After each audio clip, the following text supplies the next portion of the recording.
In a snowy castle in the distant cold north, loud screams were heard from a lady who had recently become unable to bear and come to terms with her life. All the young heroine wanted was to be returned as soon as possible to her home, where she was happy and her life was carefree.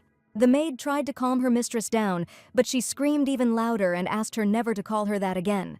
It seemed her patience had run out. She could not calm down, calling her husband an impudent scoundrel, and no longer wanting to tie her fate to such a man. Shivering with cold, she couldn't understand why the maid, Hannah, didn't support her position, since she knew everything perfectly well. Hannah insisted that it wasn't that at all, that she didn't understand the current situation, and that there were other sides. Drowning in snowdrifts, the young heroine asked not to come near her again. She wanted to throw herself off a cliff rather than live, submitting to an irreversible fate. Today she did it, stepped into a snowy cliff and fell. Snow swirled around her, clouding her vision, but she could no longer see anything but the white emptiness swallowing her. The maid's cry, thin and desperate, dissolved in the roar of the winter wind, as if it were no more than a whisper in the hurricane. This was not the end, but rather the beginning of a new path, where she would have a chance to rethink her mistakes and atone for her guilt.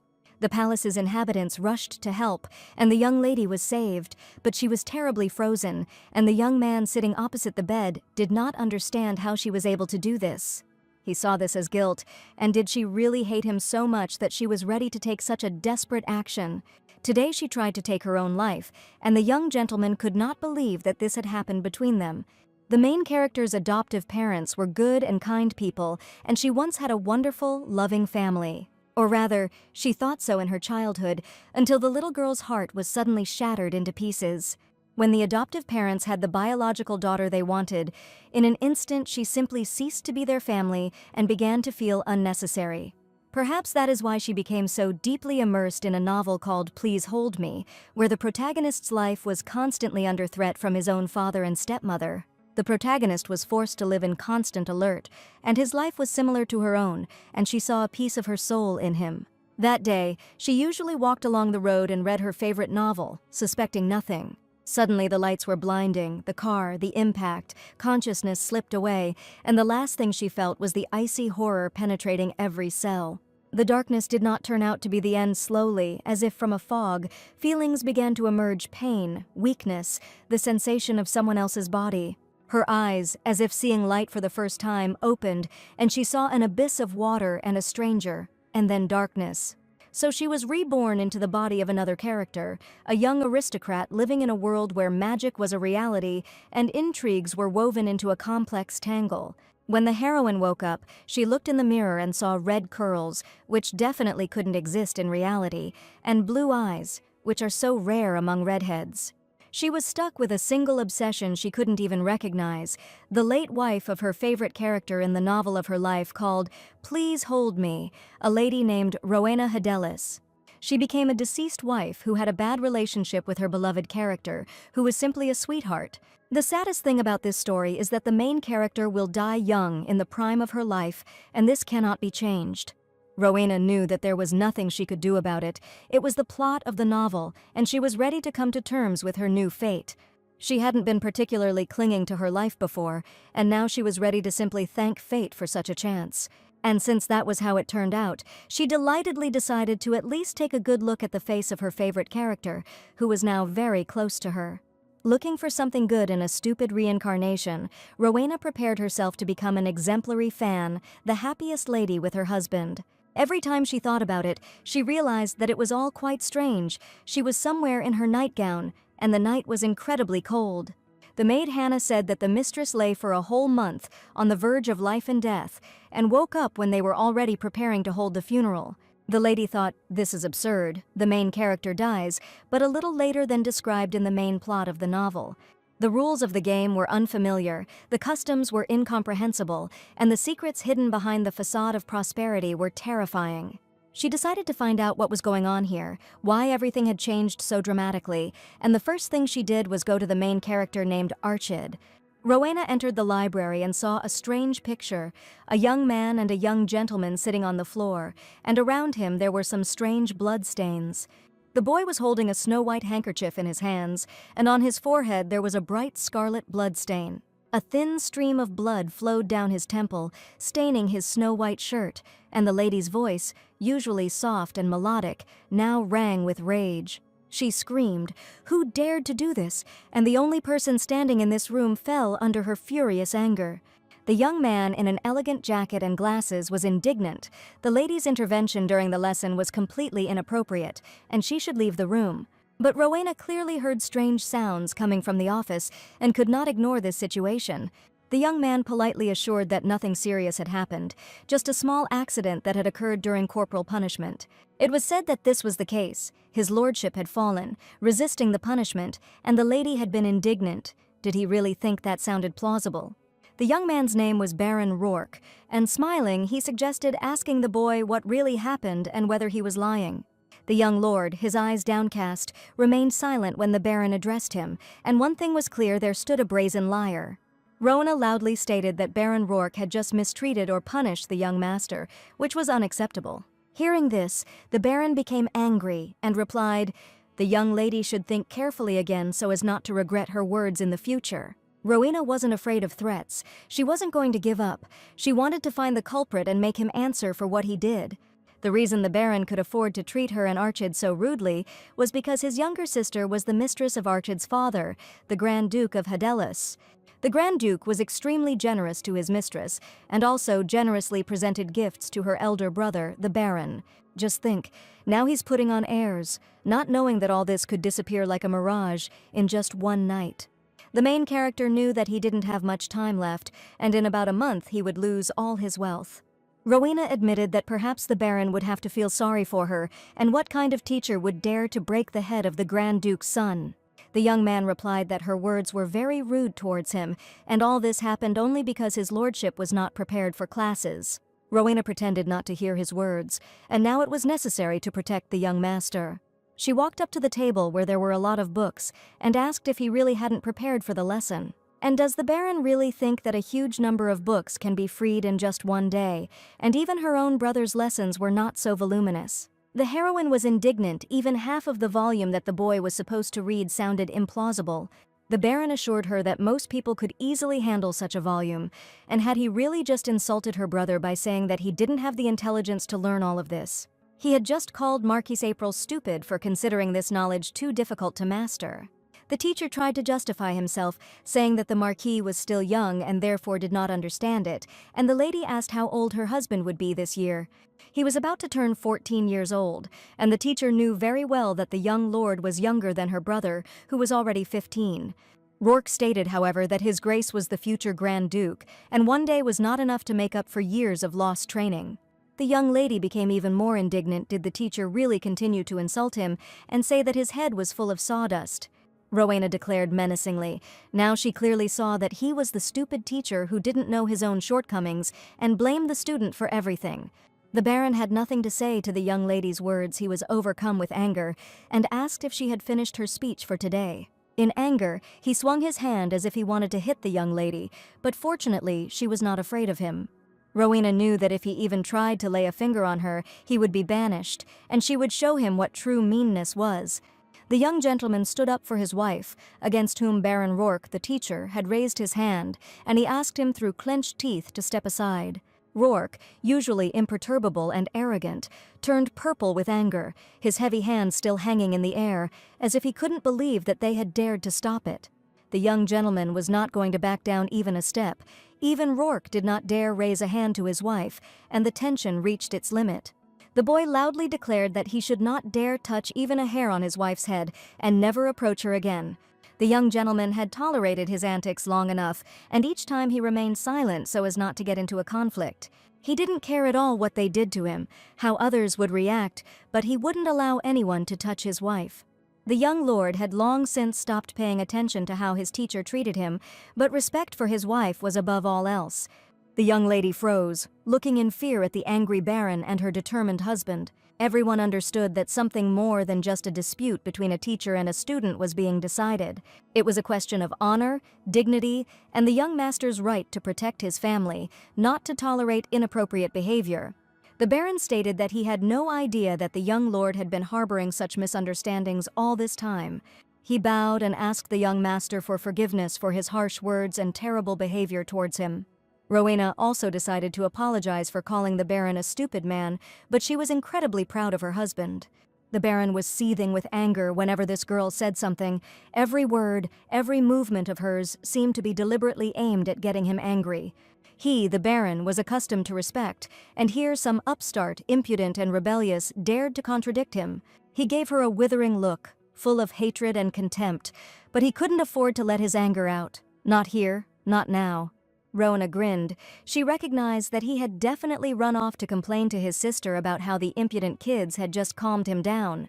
She saw in him not only a husband, but also a noble knight, ready to defend her honor and dignity, which he demonstrated now. She felt his hand holding hers tremble a little, but she saw determination and steadfastness in his eyes. The young lord did not like that she continued to hold his hand tightly and asked the girl to let him go immediately.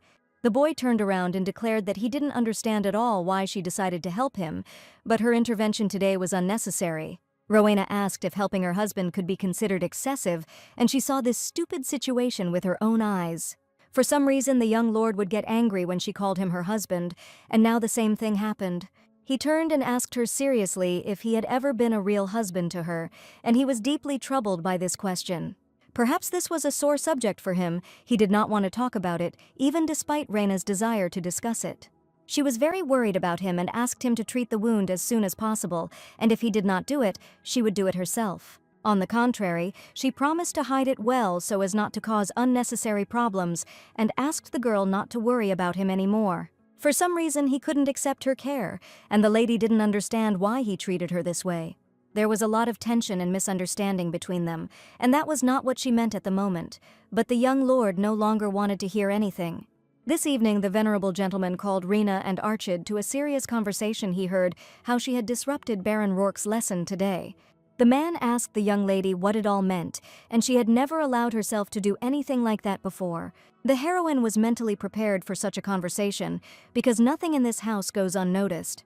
She asked Lady Rourke if he had really only mentioned that she had disrupted the lesson. The fair-haired lady sitting opposite her was his sister, and was surprised that her brother had hidden his own mistakes and told what was beneficial to him. Rowena didn't mean it that way at all, although she noticed that the lady was clearly tormented by remorse, and that was obvious. The honorable gentleman admitted that Baron Rourke was the young lord's official tutor, and regardless of the young duchess's title, he must have a good reason for such antics. Rowena sighed and understood that this man was simply covering for his mistress and trying to prove that nothing like that had happened. Archid decided to intervene to sort out the problem and made it clear to the lady that it was now his turn to defend his dignity. Rowena looked into his eyes and was surprised because the boy had never behaved like this before. For some reason, recently he has become so reliable, serious, and responsible, as if something had changed in him. And when Archid behaved like this, the new heroines liked him even more. Every day she seemed to fall in love with him. Rowena felt awkward and tried to hide her embarrassment, and her cheeks turned incredibly red, as did her hair. The only truth was that she had done all of this, and she was no longer going to shift the responsibility onto the young master. She whispered to him not to worry and promised to deal with the situation. She did indeed disrupt the lesson, but she did so only because the Baron was cruel to her husband, under the pretext that it was only a form of corporal punishment. The gentleman was surprised when he heard her words, especially since she was talking about the cruel treatment of the young city. The lady confirmed that today she was passing by the office and heard a loud noise, and afraid that something might have happened, she rushed inside. She found her husband on the floor, with blood nearby and a sharp pen and ink lying on the floor next to him. Being a fan, she only embellished the information a little, but it was still true. The proof of her words was a huge scratch on the young lord's forehead, which the honorable gentleman immediately noticed. It couldn't have appeared out of nowhere, especially since the boy certainly couldn't have intentionally inflicted such a wound on himself. Archid continued to insist that he was fine, but he was bleeding, and the Baron threw him with such force that he couldn't even get to his feet. She wondered if he was probably wondering why she was making such a fuss about this situation, but she couldn't let anyone touch her husband anymore. The Baron's sister burst into tears and asked them to stop, saying that the young duchess had arrived much later and had clearly not sorted out the situation. The brother said he was at his wit's end because the young lord constantly lied and refused to take proper punishment, and Rowena was simply wrong. The gentleman had just seen everything with his own eyes, and it was definitely impossible to believe in a mistake. He asked Larry if she really believed that it was normal for a mentor to beat his student, and that this was contrary to all human norms. Rowena watched with a smirk as the Duke's #1 former lover tried to justify the man who had committed a terrible act. The Duke recently introduced a bill in the House to ban child abuse and corporal punishment, and he cannot turn a blind eye to such acts just because the culprit is his mistress's brother. The lady was in despair, and the Duke asked to leave them, confessing that he had been too tired in recent days. She wondered if he had just asked her to leave just like that, and she couldn't believe the seriousness of his words. The lady grabbed the Duke by the hand and reminded him that he had promised to punish the young Duchess so that she would no longer dare to behave like that. The Duke looked at her with a serious gaze, not understanding since when Lady Rourke began to speak to him so casually, considering his status. He admitted that he preferred that she no longer visit his castle and promised to vacate her quarters soon. The butler asked Lady Rourke to leave the place immediately, although she screamed for him to let her go immediately. Screams echoed throughout the hall. The girl begged how the Duke could treat her so cruelly, but she was only concerned with her own appearance. And as for this matter, the Duke was determined to discuss everything seriously with his daughter-in-law. Rowena made it clear that the Duke should not worry and that her mouth would definitely be kept shut and no one would know about what happened. The Duke sighed heavily and decided to end this conversation, and Rowena and her young husband were finally free, having achieved the truth. The young lady wished the Duke good night and joyfully called him father, for the first time during her stay in this place. The gentleman was surprised why she called him that, since he was not at all a blood relative of hers. Finally, justice was served, and it all happened thanks to a young girl who wanted to fight evil. She took the young lord by the hand, and this time together they dealt with the Baron, who was getting too carried away. Arkad noticed that his wife had been acting strangely lately, and that she had become somewhat too kind. They were an unusual couple. The main characters had a bad relationship according to the script, and they had never supported each other before. The main character decided to completely change the plot, and she didn't want to be a real villain at all. When they were alone, the young lord asked menacingly what she was even thinking about when she did all this. Rowena didn't think there was any problem with her decision to protect her husband, and she was sure she had done the right thing. The young gentleman did not seem to mean this, and he excitedly tried to explain his opinion. He probably just didn't understand why the lady suddenly started defending him. She had planned to approach this gradually, but the Baron had really pissed her off. Rowena was simply worried about the young lord and asked if his wound hurt and if everything was okay. And as soon as she tried to touch him, he stopped her hand, saying, "He's okay." The young lady tried to explain whether he was okay or not. It was up to her to decide, and it was strange that he did not accept her concern. The boy looked her straight in the eye menacingly and asked why she suddenly decided to behave like this and why she had been completely different before. He held her hand carefully even in this situation, and there was definitely some meaning to it. Arkad felt a sense of duty towards her. Their relationship was complicated, and the young lady often said that her life went downhill after meeting him. She was angry and asked him never to touch her. She behaved very insolently, threw things and swore constantly. The young lord tried to establish communication, but it was all in vain, and this girl was a real monster, assuring that she never wanted to marry someone like him. Because Rowena had always caused a lot of trouble before she moved in.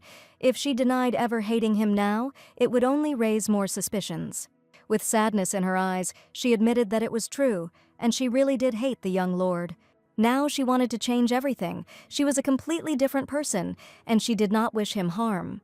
Rowena said confidently that there was no more hatred, and she would be very grateful if he would just take her at her word. Arkad spoke with pain in his soul. Did she really not try to drown herself because of her hatred for him? And these actions were very difficult for him. And it all happened because she married a bastard and never wanted to be near him, and even more so, she did not see him live a happy family life.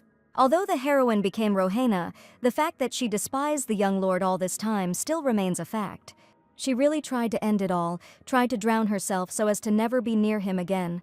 When Arkad saw her fall into the water, he experienced the most terrible sensations in his life, and probably she simply did not understand him. The boy admitted that he could even accept her hatred towards him, but he still can't get over the fact that she tried to commit suicide. There was pain in his voice, and he wanted to know how long the young lady was going to make him suffer and experience mental anguish. The boy was in incredible pain, discomfort, and no matter what words she tried to talk to him with, his heart was tightly closed. He only quietly asked her not to mislead him again, as had happened today, and made it clear to her that she should not pry into his soul. The previous heroine would never have understood his suffering, but Rowena was a completely different person, and she felt everything. Archid walked up to the table and picked up some papers to put an end to this strange story once and for all. Looking at the lady, he promised that he would definitely fulfill her only wish, which she had spoken about earlier.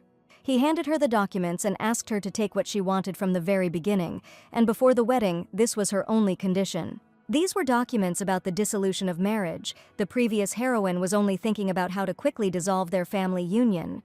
For the previous Rowena, it was completely unimportant what the young master felt, and she dreamed only of maintenance and money. The new Rowena angrily tore up the divorce papers and declared that this would never happen between them. Torn pieces of paper flew onto the floor, and the lady sullenly repeated that she did not want any divorce. She ripped up the documents with a flourish and without hesitation raised her hands up and screamed that this would never happen. The young lord looked at her behavior in shock, and she knew it was so difficult to get this opportunity. It was even more difficult to move into the wife of a beloved character, so the heroine did not want any returns, no exchanges, and no divorces. Arkida's eyes seemed to stop blinking in surprise, because up until that moment she had been demanding a divorce every day. The lady admitted that she had been causing him a lot of trouble all this time, but she promised, hand on heart, that it would never happen again. Archid still couldn't believe her words, given her past behavior, and especially the incident with falling into the water. And if he doesn't believe her right now, she'll have to come up with some other ways to get this boy to finally trust her. The lady replied sadly that she had not actually tried to die that day. It had all happened by accident and she had simply slipped.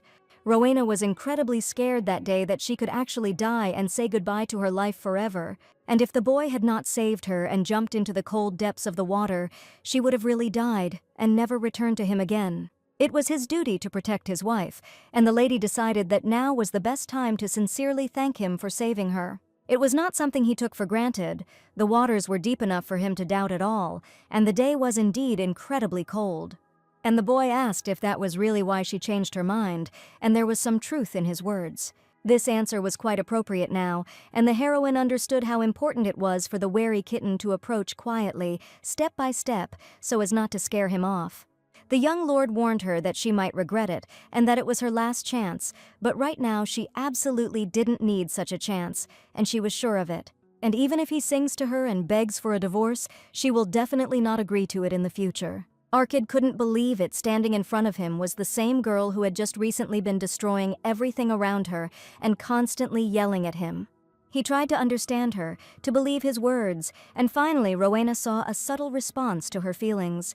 She grabbed his hand tightly and looked at the Lord with loving eyes until he quietly asked her to let go of his hand. Now there was no retreat for the heroine. She was incredibly glad that they had managed to reconcile so quickly. That evening, while taking a hot bath, she couldn't stop thinking about the young lord and their relationship. The heroine was surprised, and was the boy really so shocked all this time when Rowena fell into the water, wanting to commit suicide? The hot bath with fragrant rose petals was relaxing, but it was the water that held echoes of the past and rebirth for her. On the day she threw a tantrum about returning home and fell into the lake, she heard Archid come running to Hannah's scream and save her. Since the original story was prone to drama, she thought Hannah was just exaggerating when it all happened. And did he do it because he considered her family, despite the fact that she was a terrible wife, and this boy was responsible to the point of recklessness? The real Rowena may have died back then, but she has taken her place now anyway. She turned out to be the closest to her beloved character, and perhaps she was given a great chance to help her husband. In the novel, Rowena died after about 7 years, but these years will be enough for the young lord to establish himself in the Grand Duchy. The problem was that Arkid and her father-in-law and mother-in-law did not particularly like her, and she did not see any respect in them towards her. A stupid husband, due to an exaggerated sense of responsibility, tries to take everything on himself, a famous love affair, a narcissistic person with delusions of grandeur, and a mother-in-law, nicknamed the Mad Dog Heinta, who has the most terrifying type of personality disorder. Now Rowena needed to win them over as quickly as possible, and at that moment Hannah announced that the lady was calling her. It seemed as if her thoughts were materializing. As soon as she thought, a great opportunity immediately presented itself. Rowena didn't expect to have to discuss important matters with anyone, but unfortunately, the second most mentally ill person with a personality disorder in the duchy wanted to see her. Having collected her thoughts, the young lady went to the meeting, not even suspecting how it might end. With a smile on her face, she approached the lady and asked why she had called her. The fair-haired lady, a refined aristocrat, was the Lord's mother, who was not distinguished by a remarkable character. The lady was surprised. Did the lady not usually keep her distance when calling her Her Grace the Duchess? And it had been like that before. The heroine has already called her mother. If she takes her words back now, it will probably be too strange and arouse suspicion. Rowena smiled and replied, she just thought that from now on they should try to become closer, like real relatives. The lady with a sarcastic expression said that she had no desire to get closer to Rowena, and the girl had nothing to say when she responded with such a smile. Now the first thing Rowena needed to do was find out the reason why she had called her, and the lady immediately noticed her impatience. The lady said she heard that Lady Rourke was led out of the office in tears that day, and this could not have happened just like that. And now she wanted to find out from her daughter-in-law the truth about what really happened that day. It seemed the lady didn't know the details, so she called her to test the waters, and the daughter replied that nothing terrible had happened. The lady wanted to know the answer to the question of why Lady Rourke had left after their conversation. Rowena confessed. Perhaps she left in tears. The Grand Duke sternly warned her never to appear here again. Lady Rourke was the Duke's favorite mistress, and the Duke had ordered that the cruelty should not be mentioned, but had said nothing about not telling the whole truth about her. The Lord's mother was surprised, and if you think about it, Lady Rourke didn't come today either, and perhaps her pride was too hurt. Rowena replied that she didn't seem to be giving up easily, and that she would likely be back soon. Being sent away without an obvious reason, with her character she would definitely not remain silent, and even her mother realized this. Rowena told her not to worry, and the Grand Duke would never summon Lady Rourke again, and she was absolutely sure of it. During the conversation, the Duke's eyes widened so much that he definitely didn't want to see this girl around anymore. Mother Arhita realized that Rowena was probably the only one who would describe the Duke's problems in such a way, and indeed it was true. It was an incredible relief. The lady seemed to be in a much better mood now, and she was happy, because Lady Rourke had been a thorn in her side. Her next question was unexpected. She wanted to know if the young lord was unwell. Mother Archita heard that after this incident, the Duke immediately called a doctor. The maid said that he immediately went to his son's room. So the Duke checked Archid's wounds and was now absolutely sure that the Baron had indeed harmed him. He must have been horrified at the sight of bruises all over the boy's body, and in the end, the Baron did more than just hit him on the forehead. The fact that the Baron was immediately dismissed only shows how angry the Grand Duke was, and the lady did not know it yet. Rowena looked down and realized she couldn't just tell her every little detail. She pretended that she was in the young lord's room, and the doctor came to examine her and check if she had any consequences after falling into the water. The lady asked if it was true that they had never had marital relations after their wedding. Rowena said that, in fact, after the accident in the water, Archid seemed to have changed a little, and she heard that he was very worried about her. Mother had not yet raised what exactly her daughter-in-law wanted to tell her, but she wanted to know the whole truth about their relationship. Rowena declared responsibly that from now on she intended to conscientiously fulfill the role of a wife and would no longer allow herself to do terrible things that could offend her husband. Mother sighed and wondered if her daughter-in-law was really finally going to be an exemplary wife. She had no idea what exactly the young lady was going to do, and probably has little understanding of what the role of a wife involves. During their conversation, Archid appeared at the door, asking for forgiveness for the sudden intrusion. Something had brought the young lord here at such a late hour, and it was probably something very important. Looking at him, the lady said that she did not remember allowing the young gentleman to enter her chambers. Archid answered confidently. He was informed that his mother had called his wife, and he should be aware of everything that was happening to her. The lady asked if she was not allowed to call her own daughter-in-law whenever she pleased. Archid insisted that his wife had not yet fully recovered from the recent incident and should rest, but perhaps he should not have gone so far. Rowena's eyes filled with admiration. How wonderful it was when he began to protect her and constantly began to care for her. Mother did not like his words, and if anyone had heard him, they would have thought that she was going to get her young daughter-in-law ready. She asked everything she wanted. The young lord was about to leave, but for some reason the heroine decided to stay. She approached the lady and was sure that the conversation was not over yet. There was one more important point that she wanted to convey. Mother didn't know what she wanted from her. When she saw something, she was about to whisper something in her ear. She wished her sweet dreams, and it would be great if she saw her young daughter-in-law in a dream and their future wonderful relationship. The lady with a difficult character certainly didn't expect the girl to come up to her and kiss her on the cheek, and she had never done that before. Little Rowena was so kind and happy that it was impossible not to notice. The venerable gentleman was spending his introductory time in proud solitude, reading a book, when the Duchess entered his room. The proud lady turned out to be seriously intent on conversation, and she certainly could not appear in his room at such a late hour. The Duke inquired what had brought Her Grace the Duchess here, putting down his book and wanting to listen to her attentively. The lady was surprised. Was he really hinting that she had come to a place where she shouldn't have come at all, and had heard that all the guest rooms had been cleaned? He had previously acted as if he couldn't live without Lady Rourke, but in just one day he had driven her out of the duchy and asked her to vacate her rooms. The gentleman thought that she didn't care about his personal life at all, but for some reason now she came to him and blushed. Indeed, Lady Rourke would never appear in this castle again, and the Duke spoke frankly about it. The Duchess was puzzled as to why he had made such an unexpected decision when he was holding on to this girl with all his might. The young man asked since when she had become interested in his affairs, but she assured him that he had understood everything wrong. In fact, she was interested in every step the Duke took, and of course only when it came to his unexpected failures. The gentleman had no idea that the Duchess was so involved in his affairs, and now everything finally became clear to him. He constantly had to hide something from her, and over the years he simply became tired of everything that happened in this house.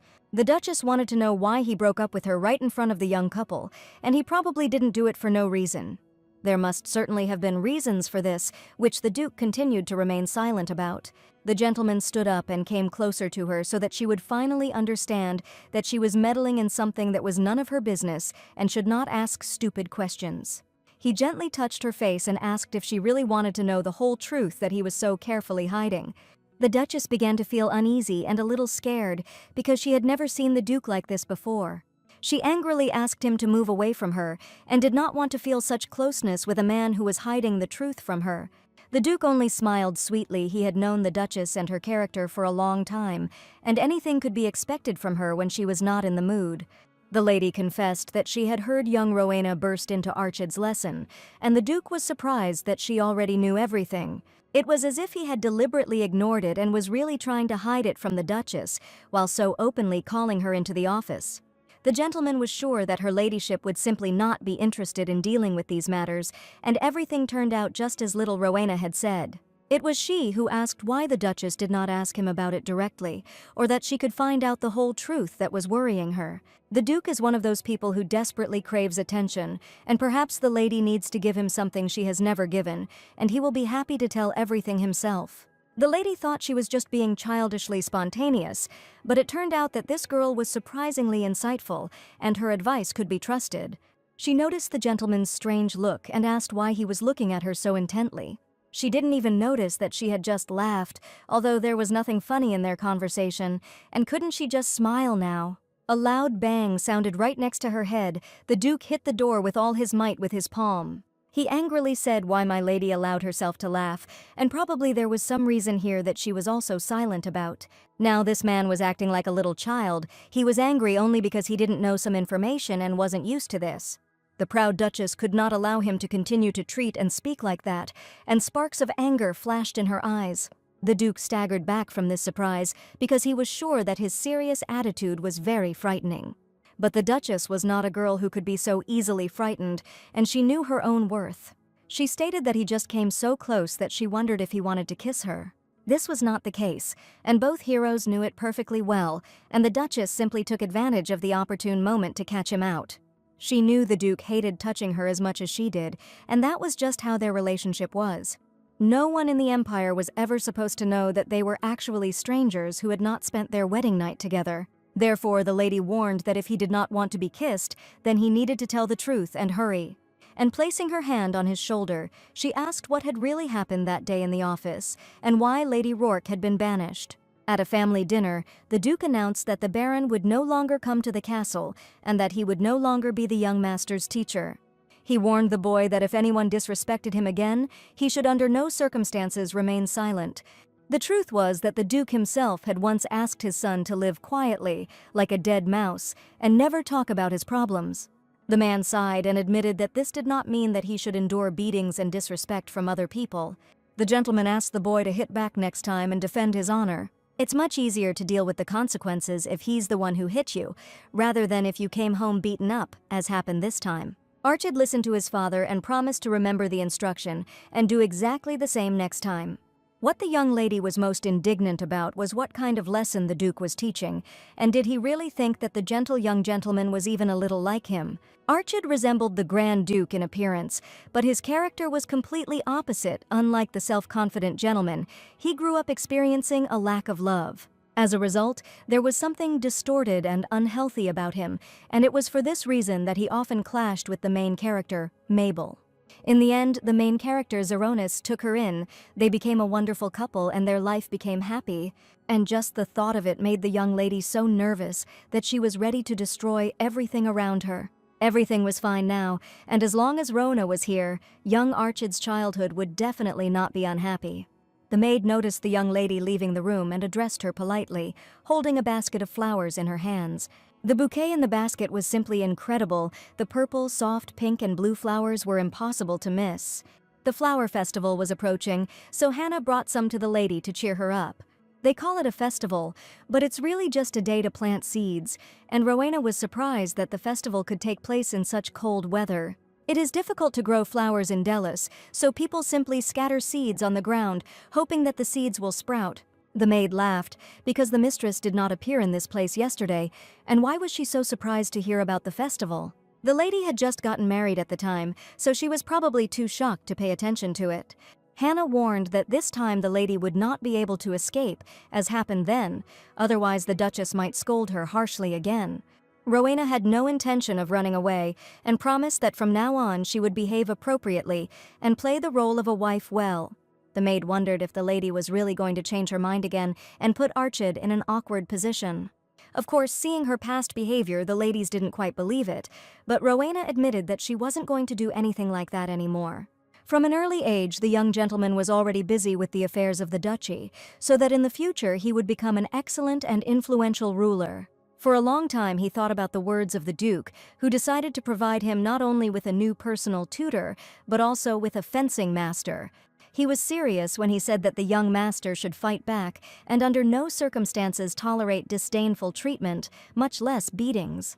Suddenly, the boy heard a familiar voice. It was definitely Rowena's laughter, which was coming from somewhere nearby. He went to the window to see what was happening inside, and the girl's voice grew louder. Voices were coming from the next room. The ladies were clearly arguing about something, and the lady was trying to defend her opinion. He heard the voices of the maids who had come with them to the castle, and he should not have been eavesdropping on private conversations. He wanted to close the window, but suddenly heard Rowena's voice, who loudly asked if they didn't realize how much she liked Lord Archid. The boy didn't even believe it right away, and could he really just hear her sincere confession of sympathy, and he couldn't contain his embarrassment. His hands trembled. Archid couldn't believe it was true, given her past behavior. The girl was a wife who claimed to hate him every time she opened her mouth, and they never even had a normal conversation. After Rowena had so easily started calling him my dear husband, this address was strangely disappointing for him. The young gentleman could not understand why she had changed so dramatically, as if a completely different person had moved in with her. And now, when he heard the frank confession, he did not understand at all what his young wife was thinking about. Everything that was happening could not fit together into a single picture in his head, because just recently she wanted to commit suicide. Every day she repeated that she hated him, did not want to live with him, and now she was shouting across the room that she felt strong sympathy for him. That same day, a carriage was slowly driving through beautiful landscapes, and in it sat two heroes who had not spent time with each other for a long time. Archid, looking at his wife, did not expect that she would turn to him for help, and was still surprised by her actions. She had never needed his help before, calling herself independent, and when he wanted to help her, she angrily refused. Last year, the young gentleman tried to help, and Rowena threw a hysterical scene that he still couldn't forget. It was a real disgrace, and if she had been in Rowena's place, she would have simply showered this boy with kisses. Archid noticed that the lady was nervous because her mother had scolded her for that incident last year, which had caused too much noise. He decided to ask about it because he saw the corners of her lips trembling, and she was definitely experiencing unpleasant emotions. The lady confirmed that his mother was quite terribly angry, but last time Rowena herself had been quite kind to her in conversation. It was about that sweet goodnight kiss when Rowena approached his mother and said goodnight to the Duchess in a sweet voice. The heroine admitted that they would not be able to get closer if she was afraid of her all the time, so she chose a different tactic. The young gentleman no longer knew what to think about his wife, and just recently she had been on the verge of an emotional breakdown. And now, in addition to good communication with him, she was going to get closer to his mother, whom she always hated.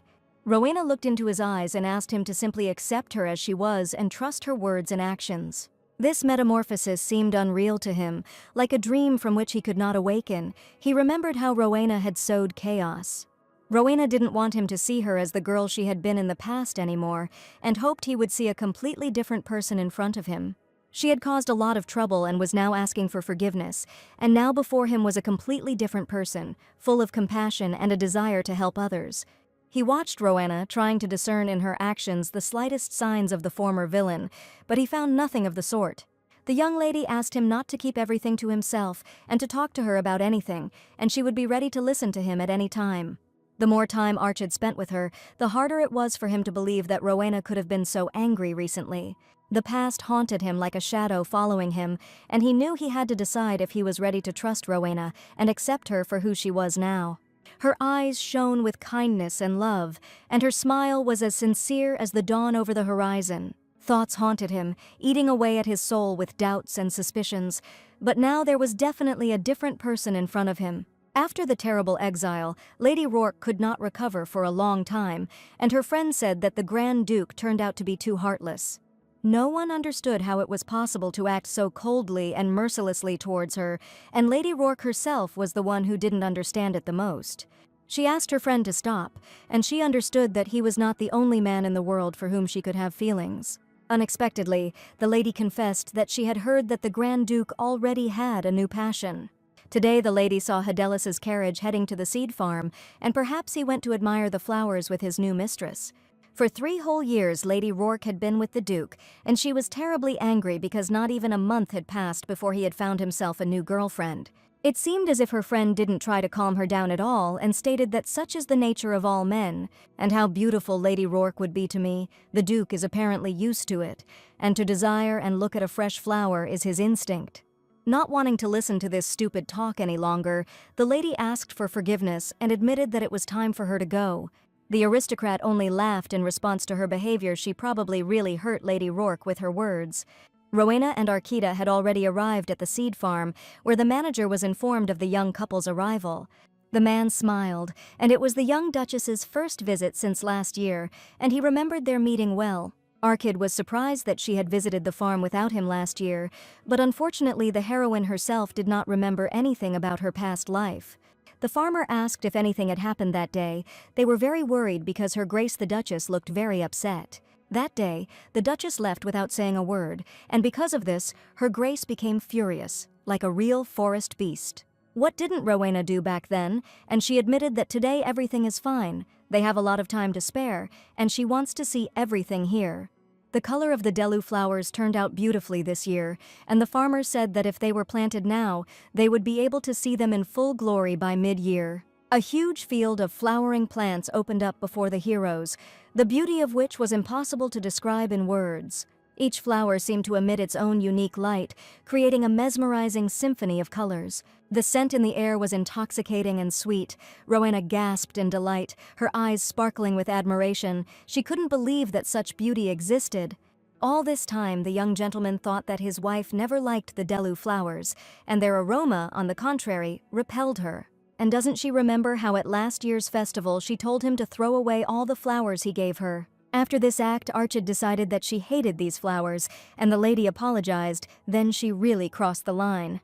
Now he was incredibly glad to hear that she did not hate them, and the young man tried to rewrite the past history. The boy said that if there was a flower that she liked, she should definitely say so, and he would arrange for it to be delivered to her chambers. Rowena was about to name the color of the plant she would like to see near her bed, but suddenly the loud voices parted. Lady Rourke referred to me in their direction, and even the farmer could not stop my lady, angry and embittered. Even despite his words, the girl threw open the door to the blooming garden with all her might and shouted loudly where the Grand Duke was. Upon seeing her, Archid declared that the lady was behaving too rudely towards the ducal family, and she was in no position to behave in such a way, and the lady chuckled, was the Duke really now using his own child as a cover? Lady Rourke screamed at the boy to tell her the truth immediately, where the Duke was hiding with his mistress. She came here because she heard that the great lord was here right now, and his carriage had already been spotted. Rowena smiled and realized that it seemed like it was her turn to intervene in the interesting dialogue, just like last time. The next second she felt so bad that she could not make out at all who was standing in front of her eyes. Everything seemed to be covered in a thick fog, the images were barely discernible, and the heroine could not understand why she felt this way. She only had time to lean on the shoulder of the young gentleman, who immediately noticed whether his wife was feeling ill. Not even a minute had passed when Rowena suddenly fainted, and fortunately, Archid managed to catch her. A moment ago, she was admiringly gazing at a field of flowers, inhaling the spicy aroma, and now she was lying unconscious on the ground, like a broken doll. Young Archid was frightened.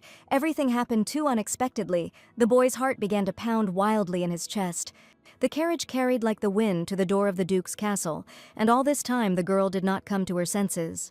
Archid carried the unconscious Rowena on his back, and the maids and butler ran out to them with frightened faces.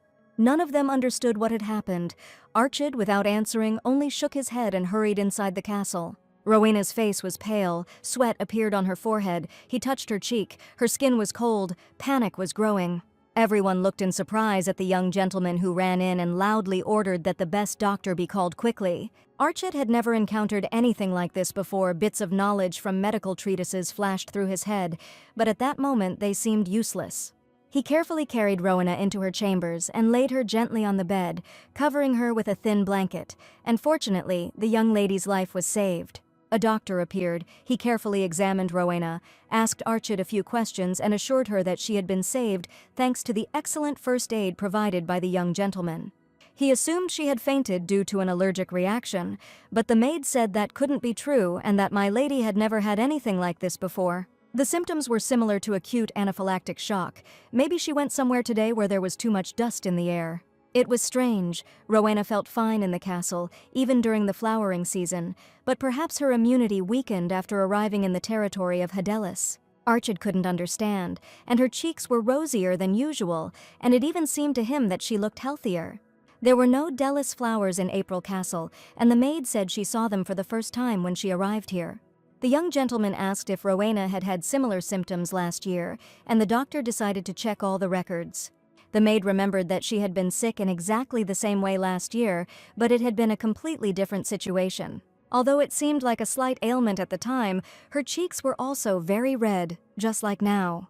Archid asked if it was really the day she left with her mother and returned alone, although the young lady had told him to keep it a secret. Now it became clear to him that the cause of the acute allergy was the Delis flower, and today they were standing near a huge field of blooming flowers. He said the lady had fainted in the field, and if there hadn't been those flowers in the castle, they might never have known about her allergy.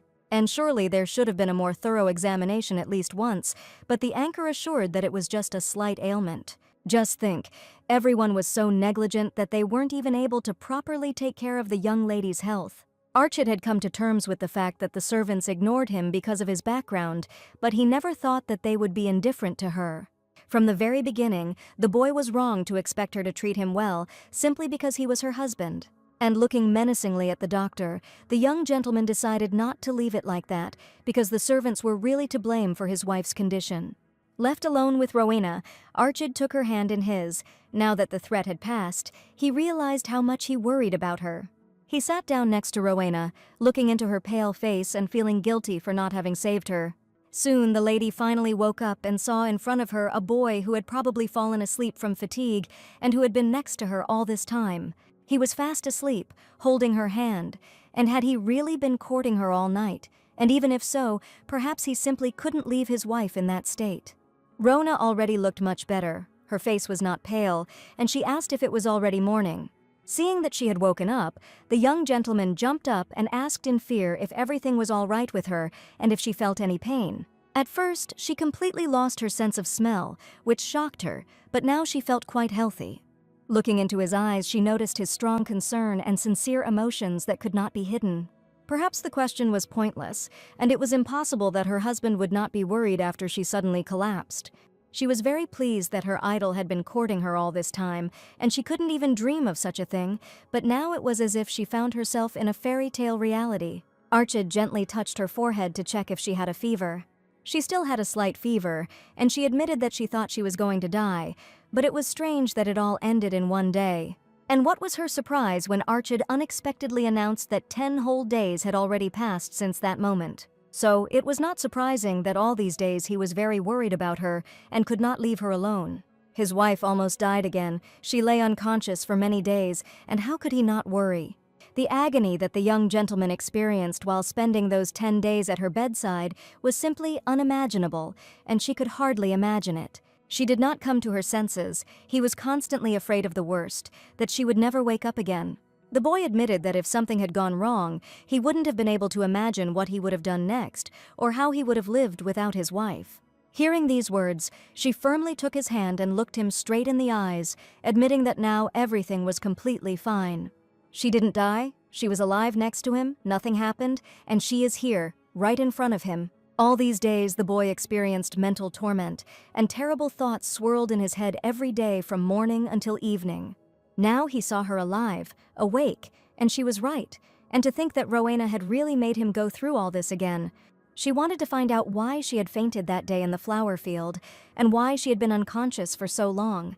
The gentleman told her about his allergy to Delis flowers, but she was surprised, because these flowers grow everywhere on the castle grounds. Archid asked her not to pretend she didn't know anything, and last year she fainted from something similar in exactly the same way. It's surprising, but how did Rowena even survive here? And if you think about it, in history, Archid always remembered his late wife when she saw the Delis flowers. That is why she hated them so much that she did not even allow them to plant a single flower in the castle where they lived. So that's why she was making such a big fuss about these flowers, and it turned out it was all because of a severe allergy. Archid admitted that hiding such symptoms does not mean making them go away, and that he could simply tell the whole truth. And now he couldn't understand why Rowena couldn't just tell him everything, and whether it was all because of him. The boy was tormented by doubts that he was an unreliable husband, and it was for this reason that his wife had not opened up to him before. The young lady tried to make him understand that this was not the case at all, and she did not want him to feel guilty. The heroine asked for forgiveness and promised not to tell him everything, even the smallest details, and she no longer intended to hide anything. In response, the boy promised to try his best to be the most wonderful husband in the world, someone one could always rely on. And looking into each other's eyes, they made a mutual vow to become the most beautiful couple in the world, and from now on to live in love and trust. Lady Rourke had not had the most pleasant day today, and she did not even expect that fate had prepared such a meeting for her. Opposite her sat the Duchess. The girl was trembling violently when she personally came to visit her, and the lady asked if she was not glad to see her. The Duchess heard that the girl behaved arrogantly in front of the children, and her son asked his mother for help for the first time so that justice would prevail. He asked his mother to make sure that Lady Rourke never appeared before his wife again. It was the first time that the child, who usually couldn't even meet her eyes, asked the Duchess for something with such a serious, self-assured look. The lady heard that Lady Rourke had recently dared to behave inappropriately with the young ducal trait. Naturally, Lady Rourke was afraid of the Duchess, and she wanted her to leave the territory of Hydalis immediately. As soon as Rowena felt better, she met with the maids, and they bombarded her with questions about how a lady could do such a thing. And did the mistress not think at all about the maids who were worried about her? But Hannah replied that she did not want to get sick at all. It all happened because of the quack doctor. If he had diagnosed the lady correctly when she fell ill last year, she wouldn't be wandering around in a semi-conscious state now. Hannah thought it was wonderful that Lord Archid had invited a good doctor to treat her, and they had finally managed to find out the cause. Even Rowena herself could not have imagined that her husband would go to the Grand Duke to ask for help for her. This was the first time something like this had happened, and it seemed like the young Duke was the only one who truly cared about Rowan. One of the maids laughed, because just now Vivian herself had grumbled that the young master was very cold with his wife. Vivian asked Shuri to shut up immediately, and in any case it was great that the new doctor was so attentive. The heroine thought the flower festival was about to take place, and the Grand Duchess must be in a terrible mood since she had so much work. The maids were already discussing what seeds to plant for the flower festival, and this task was too much of a hassle. Vivian admitted that her friend had absolutely no taste, and if so, she could just go and plant some regular dandelion seeds. Perhaps it was a great idea, and Rowena jumped out of bed and ran to the Duchess, but the maid heard that she went to the seed farm today. Looking out the window, she saw that a carriage had just pulled up to the Duke's castle, and the Duchess should have been in it. As the saying goes, strike while the iron is hot, and Rowena realized that now she had a great chance. From the second floor, she loudly shouted the word "Mother" and saw the Duchess enter the living room. The lady was probably not yet accustomed to being addressed in this way, and before Rowena had only called her Her Grace the Duchess, and they had never been so close. The heroine only wanted to wish him a pleasant return, but it turned out that her body was still weak. And tripping over her own dress, she tumbled head over heels down the stairs, straight to the Duchess's feet. The fall could be described as incredibly stupid, and how could one trip over the hem of one's own dress? The Duchess noted the noisy greeting, but fortunately the girl fell right into her arms, just like a puppy waiting for its owner to return. The little slippers were lying on the stairs, but Rowena, standing barefoot in front of the lady, still greeted her. The lady asked what had come over her and why she had caused such a fuss. The heroine wanted to discuss something about the flower festival, and the Duchess sighed heavily, as if the topic was completely unimportant to her. She invited the lady to go with her, and Rowena heard that her mother was very worried about her allergies.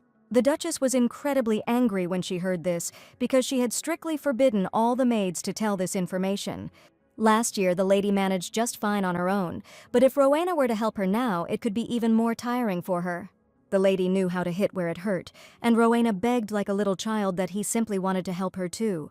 In fact, she had a wonderful idea that she wanted to tell the Duchess, which is why she met with her. Rowena has heard that quite a few are sold each year, but very few people actually plant them, and everyone finds planting a very troublesome task.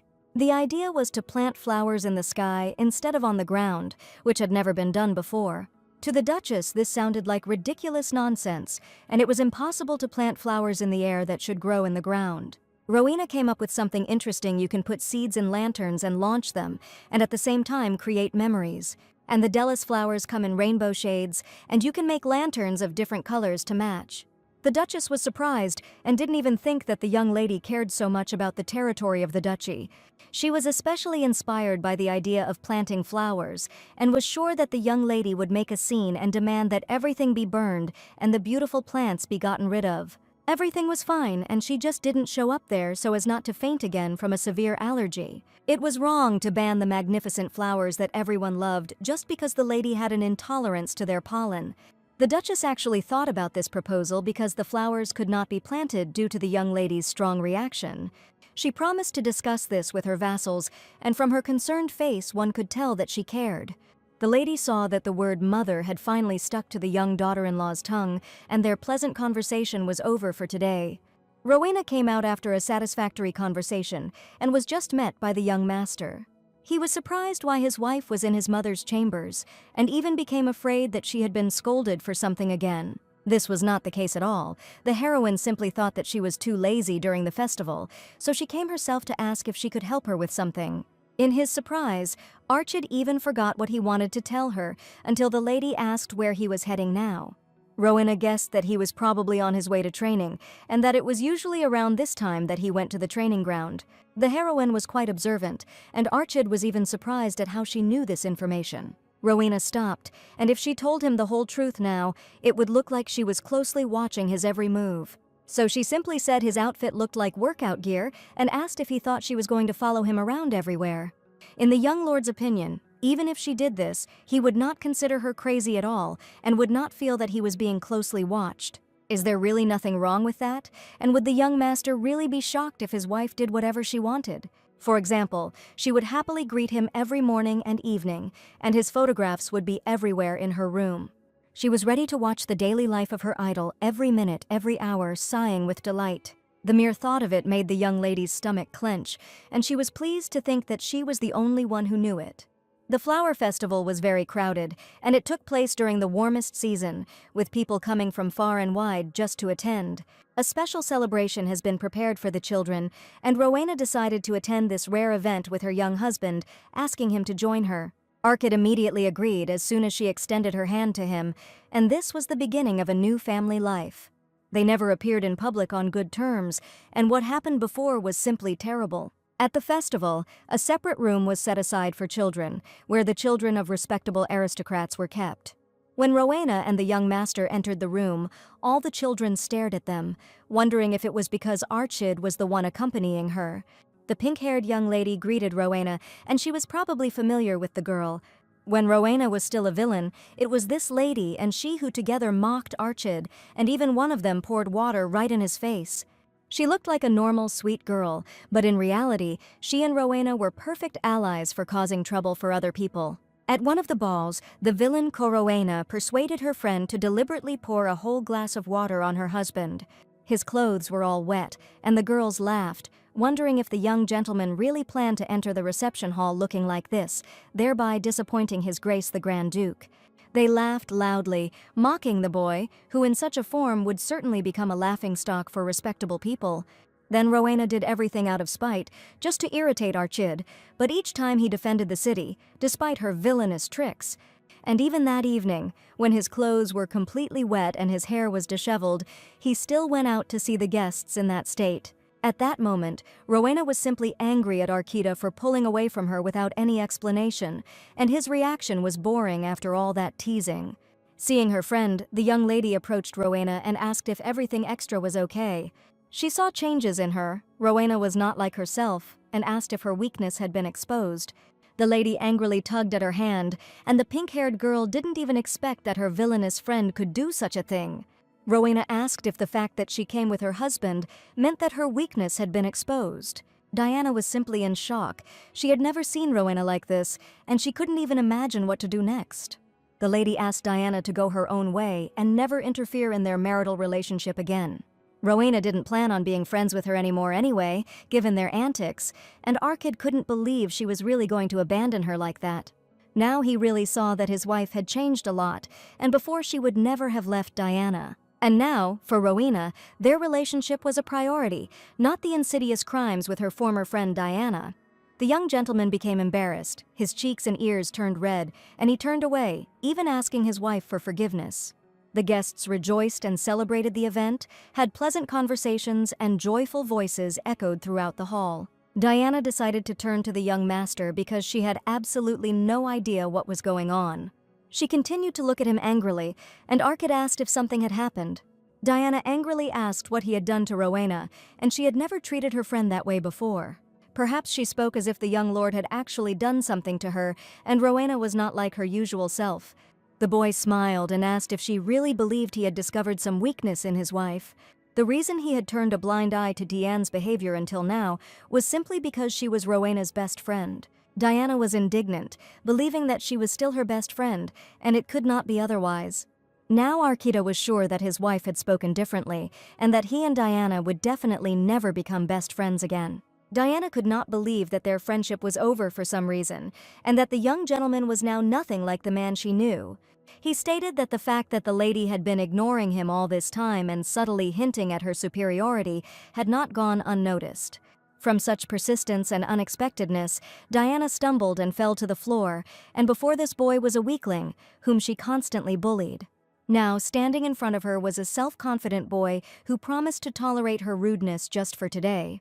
And before his wife returns, Diana needs to disappear from his eyes and never come near them again. At that moment, Rowena saw something was happening and approached her husband and ex-girlfriend. Diana began to cry and asked the girl to listen to what the young gentleman had just done to her. Rowena answered exactly the same as her husband, and Diana saw that she really was no longer her friend. The first thing she did was rush to the boy to find out if he was okay and if she really dared to mock him again. Diana insisted that she had done nothing, but everything happened the other way around. The young gentleman pushed her, and she fell. Rowena knew that Diana could always lie, and Archid would definitely not push her out of the blue, and she probably did something bad again. The girl sat on the floor and loudly asked how she could be on his side, because she always said that her husband was the most terrible person in the world. Rowena confirmed that she had indeed thought so before, but recently everything had changed dramatically. And why does Diana then continue to complain about falling, as if she was trying to achieve something on purpose? The girl was perplexed why her friend suddenly began to defend Arkita. They had been friends before, but alas, that was only in the past. The girl replied that they were best friends, but that was not true, so Diana should stop pestering her husband and never get involved with them again. The angry lady was sure her friend would take her side, but now it was all over. In front of all the girls, she screamed loudly, and their friendship came to an end, but for Rowena, it was still the most disgusting relationship. The young gentleman couldn't believe Rowena had said goodbye to her friend in front of everyone, and asked what his wife would have done if he had actually pushed that girl. The heroine knew it was impossible, and her husband was not the kind of person who would do something like that to anyone. Luckily, everything was fine with Arkita, because she stood firmly on his side.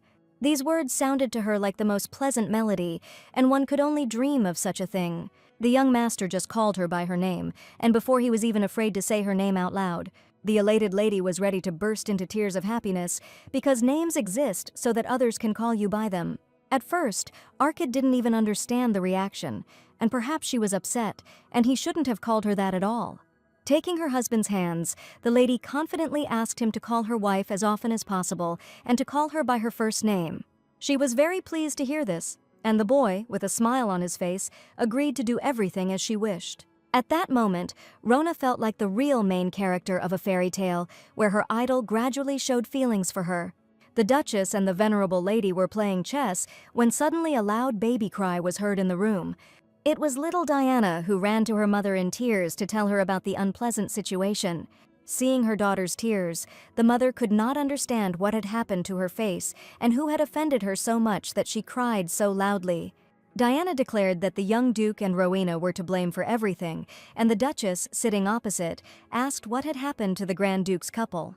Diana didn't even expect to see the venerable gentleman's mother here, and from surprise she began to hiccup. She must have been very scared, and the lady asked the maid to quickly bring the child some water. She was too hoarse to even speak, and she needed to calm down to talk about what had happened.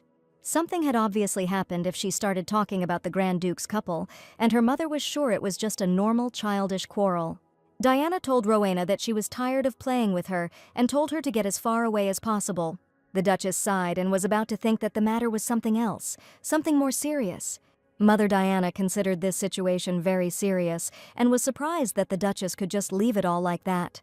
She herself said that children can quarrel among themselves, and even if so, it is just children's things, but so that they do not grow up spoiled, he needs to be taught a lesson. Moving the chess pieces, the Duchess replied that only those who have the right to do so can give advice.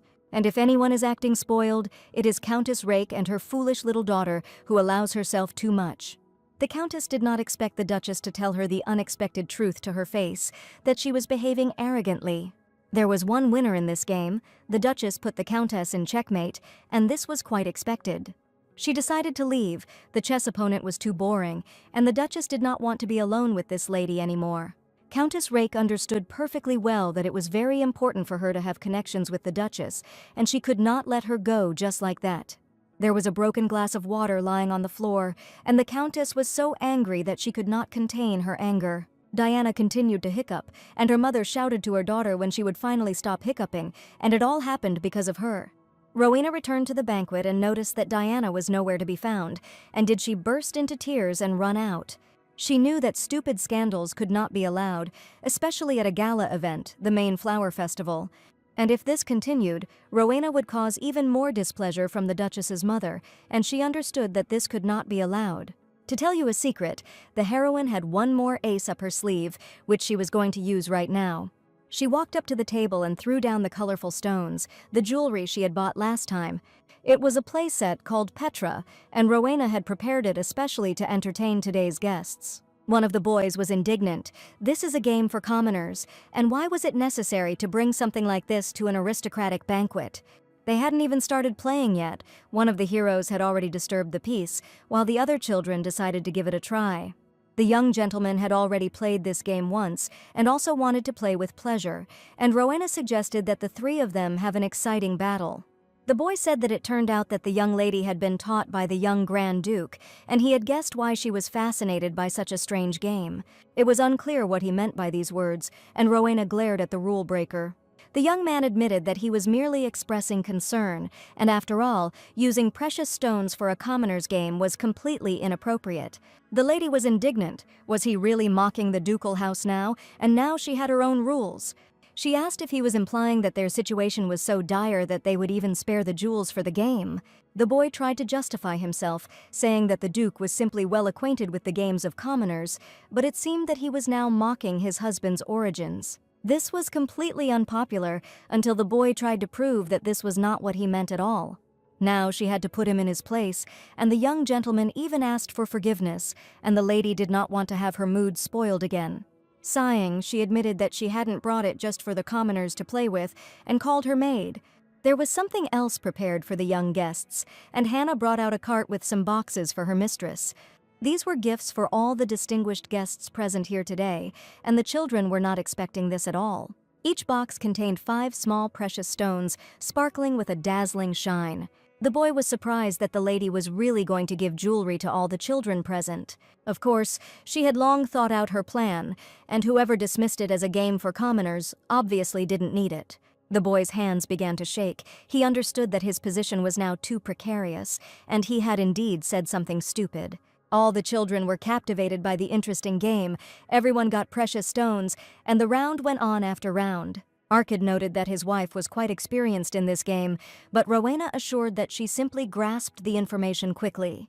The cheerful maids taught her to play an entertaining game, and Archytas was pleased to see how openly she communicated with the servants. With him, she wanted to be just as open and sincere, and she honestly admitted it. And even when, in adulthood, the conversation turns to the fulfillment of marital duty, she also wanted to be frank with him. Perhaps these words were too adult for him now, and the young gentleman felt awkward. The heroine overheard the ladies discussing their trip to the seed-sowing festival this year. One of the girls said she arrived as soon as it opened, and the sight of lanterns carrying seeds in the sky was truly beautiful. The organizers made it possible to set directions using mana stones, and it seems that the artifacts of the ducal house are quite amazing. It was just incredible. The seeds were launched straight into the sky, and it turned out that they turned them into real artifacts. Everything turned out much more useful than even Rowena had imagined, and she would like to see it with her own eyes. The young gentleman asked if she also wanted to see such an unusual sowing of seeds. There would certainly be Delis flowers everywhere, and for a lady it could be quite a tiring undertaking, but Archid assured her there was no need to go that far. He knew a place where one could watch the seed release from afar, and was ready to show the magical place to his wife. If you look from afar, then she would be fine. The allergies would not take her by surprise, and it was like asking her out on a date. She happily agreed as soon as she heard such an incredible offer from her husband. With genuine admiration in her eyes, Rowena happily declared that she really wanted to go and see it with him with her own eyes. After the magnificent celebration, the whole family dined at a sumptuously set table, which was full of a variety of treats. The Duke heard that the young lady had suddenly bought a lot of jewelry and wondered if she was going to take up beadwork or something similar. The lady sent out some strange souvenirs from the event for the children of aristocrats. Rowena said that these weren't strange souvenirs, but a game called Petra, and they probably didn't even know about it. The game, popular among the commoners and quite fun, seemed strange to the Duke, because the commoners did not have money to buy jewelry. He really did think like an aristocrat, and admitted that if she had taken on this, she should have made larger jewelry, but their scale turned out to be very small. It wasn't just a coincidence the girl did it because the small stones were incredibly comfortable to hold in her hands. They were small enough to fit children's hands, so that playing the game would be comfortable and interesting. The Duke looked in surprise at little Rowena, who, without any hesitation, decided to show everyone an entertaining game. He even wanted to know how to play it and what the rules are to win it. She offered to show her husband how to play this game because he played it just great at the festival. Archid looked at his wife with bewilderment and was not at all prepared for such a turn of events that now he would have to tell about this game. It was necessary to split into teams and make a bet, but for some reason the Duchess refused and called the game uninteresting. Rowena laughed and asked if the respectable lady was afraid of losing to them, and on the other hand, it was better to avoid the competition than to lose to a child. After these words, they immediately agreed to make a bet, and the Duchess asked the children not to cry afterwards, and what was to be proved was that they were the kind of people who were easily drawn into all sorts of adventures. None of the heroes thought that the Duke and Duchess would be so carried away by the game, competing with small children. Even Rowena noticed how arrogant they became when they finally won. And yet it was incredibly fun, and Arkita had not expected that both of them would play along with them, and so enthusiastically. It seemed like this was the first time the boy had done anything together with them, and he was incredibly happy. He was simply happy to have a good time together, and Rowena immediately understood his emotions. She didn't want him to worry and warned him that this wouldn't be the last time they had such fun together. Archid and Rowena stood on a cliff overlooking a magnificent sight. In the soft light of the sunset, it looked like a swarm of fireflies soaring into the sky, each carrying a tiny spark of life, the promise of new gardens and fields. Rowena watched, mesmerized, her eyes reflecting the flickering lights like two little universes. What upset Rowan most was why there was no camera in this world to capture this incredible beauty forever. She was so embarrassed that she even had to turn away, but the young gentleman asked if he really had something on his face. The embarrassed lady turned and looked at him and declared that she was perfectly fine, but Archid understood everything. In her profile, illuminated by the setting sun, he saw not only the beauty of the present moment, but also echoes of their long journey. A path strewn with both joys and sorrows, like a field where both bright poppies and prickly thistles grow. It was just an incredible day. Rowena woke up in a great mood when the flower festival ended. For some reason, the Duchess decided to invite her, and the girl immediately came to her invitation. She left something on the table and asked the young lady to take it as a token of her gratitude for her help. On the table stood a box with gold bars, shimmering in the sun and speaking of future wealth. It was a reward for the seed dispersal idea, and Rowena hadn't even expected such a huge reward. The Duchess said it was the first time the girl had done something worthy of a Duchess, without even knowing it. House Hadelis is very good at rewarding merit, and if someone comes up with an idea or a business proposal, they will receive a reward. Rowena was overjoyed, and if anyone had seen her now, they would have thought that she had never seen so much money in her life. There must be several more chests of gold bars in her personal vault, and with that kind of money she could live the luxurious life of a fan. Lord Cobestein, as usual, was busy with important papers, and it had been a long time since he had found time to simply brew some delicious tea. Today, the day finally came when his assistant announced that the gentleman from the main estate wanted to visit. His Grace the Grand Duke was absent from the estate today, but it was not he at all today. The meeting was requested by the young Duchess, and as soon as the Lord remembered this incredible villainess, he choked on his hot tea. He went out into the living room and met Rowena, who had come because she needed to ask him for something. After their last meeting, he was left with not very pleasant memories, and he was even afraid to find out what she wanted from him. Rowena heard that he was the one who made the sky lanterns for the seeds, and that was why she came to him. The young man immediately became scared had he done something wrong, and now hellish wrath from this girl awaited him. He fell on his knees before her and begged that he had committed a mortal sin, and the young lady did not expect this. The Lord tried to say something with a trembling voice, but a terrible lump stuck in his throat. Last time, Rowena angrily yelled at him and asked him to answer for his actions, because of his mistake, all her hair was burnt. Then he promised to get an artifact for hair restoration, but the lady ordered that everything be done by tomorrow. There was supposed to be a ball, her hair was in a terrible state, and the villain was screaming, "Does he really want everyone to laugh at her burnt hair?" Rowena was so angry that her anger would have been enough for the entire empire. She realized that this was the same hero Kobe, who remembered the old Rowena, who caused nothing but fear in those around her. Poor Kobe had had too much to deal with from the little villain, but now she was holding a gold bar in her hands. She brought it especially for him and asked if she had given him too much work during all this time. The girl promised to pay him as expected and treat him well, and she had no intention of trying to appease him with money so that he wouldn't run away from her. The young man could not believe that the most evil girl in the world was standing in front of him, and she was offering him good pay. He would have rather believed that he had died and gone to heaven, but Rowena told him that the idea with the lanterns was hers, so he had to work overtime. Kobe sighed and admitted that everything was fine, and that this amount of overtime was part of his routine. It turned out that Rowena's past made him work constantly, and it was unlikely that she paid him too much. His Grace the Grand Duke provided him with clothing and good housing, and he himself did not particularly like to go out. Looking at the lady, he did not understand why she was asking about his life, because before she had absolutely not cared. The girl screamed. She didn't expect this from the Duke, and was he really a ruthless boss? So Kobe worked 7 days a week, with only 1 day off every 2 weeks. This kind of work must have been grueling, and Rowena couldn't believe it was actually true. She was worried about Kobe and asked with tears in her eyes if things had been too hard for him. He must have spent a lot of time researching because his hands are so pale and he doesn't go outside at all. The lady continued to grumble at the Duke, and Kobe did not understand what connection there was between his pale hands and his walks. He assured her that he was perfectly fine, but Rowena was so unsure of this that she declared that she would definitely ask the Duke to grant him leave. The story's main villain became a real angel in the eyes of Kobe, who completely forgot what a vacation was. It even seemed to him that an angelic glow appeared around the lady, and he still couldn't believe it. The young lady decided to stage a real protest so that the Duke would finally start treating the servants with full respect. Hannah brought her warm blankets as she sat on the stairs outside his office. She promised to convey a message to his lordship if he returned, but asked her calmly not to bring anything and not to worry.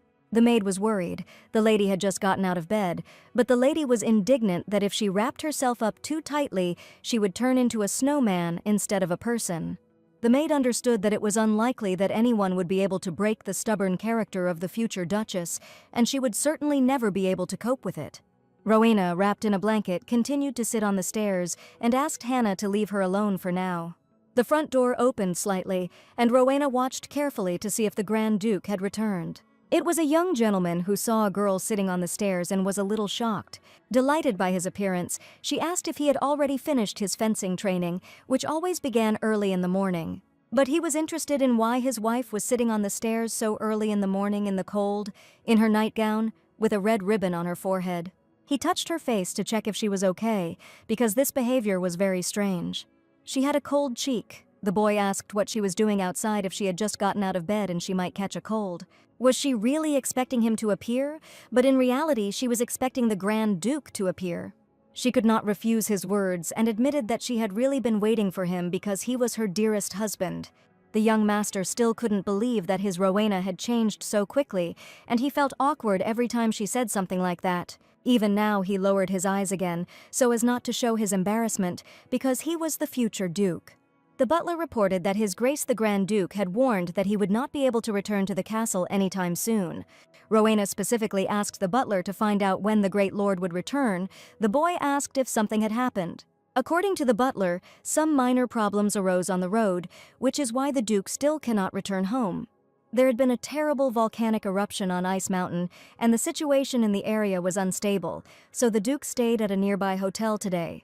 The Duchess went on a trip with the Duke, and they decided to spend the night in one of the nearby hotels. She immediately received a letter from Hedelis Castle, and she was most worried that everything was okay there. The main thing was that the children didn't get into trouble and that everything was fine with them, and the letter started off nicely. Archid managed the castle well, and it was just wonderful. The letter was sent by Rowena herself, and the Duchess was surprised that she really wanted to boast about her husband, when earlier she had shouted that she didn't even want to see him. If this had been last year, the Duchess would hardly have cared, but it was very recent and had been going on for a long time. The door of her room opened slightly, and the Duchess quickly hid the letter under the blanket. It was the Duke who, for some reason, came into her room, and the lady was very surprised by his behavior. He acted as if he was going to be out all night, and he wondered if he really needed to ask permission to come into her room. The Duke grinned. It seemed that his wife did not care at all that her husband was suffering from the cold all this time, but it was foolish to expect that he would look for her after he himself left. He knew perfectly well that she would react this way, and despite all the years they had spent together, the Duchess still remained cold. Every time she reacted angrily to his statement, and today the same thing happened. She stated that it was he who came into her room, completely not thinking about others, or more precisely, about her. And why doesn't he just announce it to the whole world that the Grand Duke and Duchess are actually strangers to each other? The Duke left because he thought the lady would be uncomfortable with him around, as always happened. She grabbed him by the tie and said, "He left that day, so he should be the one who is uncomfortable now." On their wedding night, the Duchess was left completely alone, and from the very first day they had no intimacy. Pain and despair still reigned in her soul. She was sure that the Duke had no right to accuse her. And continuing to look persistently into his eyes, she asked if, after all these years, he had really decided to go to bed with her, despite everything that had happened between them. The relationship between the Duchess and the Duke was never close, and he was afraid of her like fire, and the Duchess took full advantage of this. Their marriage of convenience had no room for warmth or trust, and the Duke, a timid and weak-willed man, trembled before her sharp mind and imperious character. Her influence on the Duke was enormous, almost hypnotic. He did not dare contradict her in anything, fearing her angry outbursts, which, like a storm, fell upon everyone who dared to go against her will. She, on the contrary, saw in him only mistrust and constant deception, a pawn in a game that she played with undisguised pleasure. The lady knew very well about his adventures, his fleeting romances, which he so carefully tried to hide behind the facade of an impeccable aristocrat. She did not care about his betrayals. Love had long since left their marriage, leaving behind cynical calculation and cold profit. Until last year there was a dry season here, and Hannah warned the lady that the snowstorms could make her even more late. The maid suggested that maybe the spirits were just being capricious, and when Rowena heard this, she laughed incredibly. Suddenly, the realization of the reality of being in a novel began to dawn on her, and the spirits here were also quite real. A pleasant voice was heard behind the door, and Rowena heard Archid again, and was happy to see him at any time of the day or night. He stood behind the door, her favorite hero of the novel, and she ran to him every time with incredible joy, not hiding her emotions. The boy stood there in his clothes. The lady was wondering where he was going. Archid decided to visit the eastern coal mine, where problems had arisen, and everything needed to be checked. She thought sadly that she would be left alone in the castle again, and she really wanted to spend as much time with him as possible. It turned out that he seemed to notice her sad face and offered to go with him so that they could spend time together. All this time he thought that Rowena was upset about the snow outside, which is why she did not go out and constantly sat in the castle. To spend time with her favorite character, she was ready to go even to the coldest frost, even to the ends of the earth. Archid was visibly delighted the lady agreed to go with him, and the carriage was already prepared for the trip. Together with his partner, they arrived at the appointed place. Fortunately, it wasn't that cold outside, but it definitely didn't feel like a date. Of course, Rowena was hoping for a date after such a long break, but they actually came to the mine. It was one of the mines that belonged to the ducal family, but surprisingly, the very flowers that Rowena was allergic to grew around it. The boy was indignant. He warned to check if Della's flowers grew here, and they grew here literally everywhere. The assistant apologized, but said that there had been no flowers there that morning. He was ready to swear that they had appeared unexpectedly. The young lady tried to pull herself together and understood that if something went wrong, she could go straight to hell. The boy was perplexed as to why the assistant had not fulfilled his request, and was he really supposed to believe that these flowers had not really been there that morning?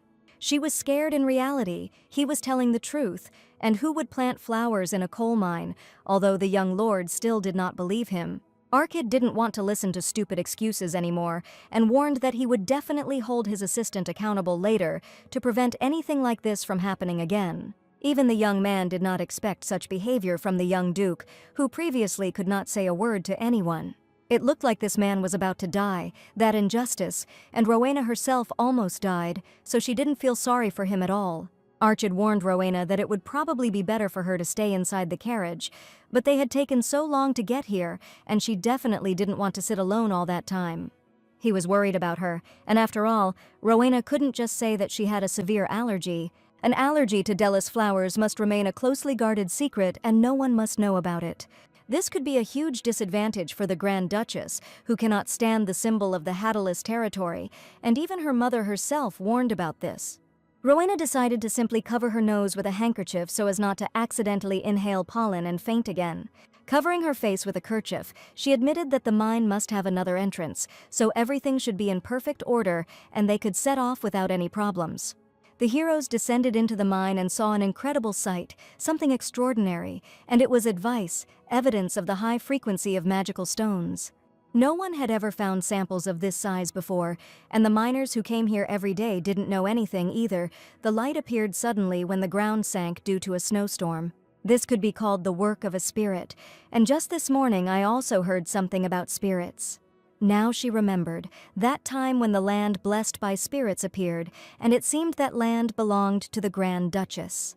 The young lord suggested that perhaps they had deliberately hidden the find, but the assistant assured him that he could not have engaged in theft on the land of His Grace the Grand Duke. Just in case, Arkid decided to check the journal for the last 3 months and warned his assistant about this so that he could look through everything thoroughly. The young lord was indignant the youth had failed to complete the assigned task, but checking the journals was always a necessary procedure, and how difficult could it really be to accomplish? To check the journals, it was necessary to go to the office, and Rowena admired how meticulous and charming her husband was at that moment. If she hadn't learned about the existence of such a huge wormhole with magical stones, she would have suspected something was wrong.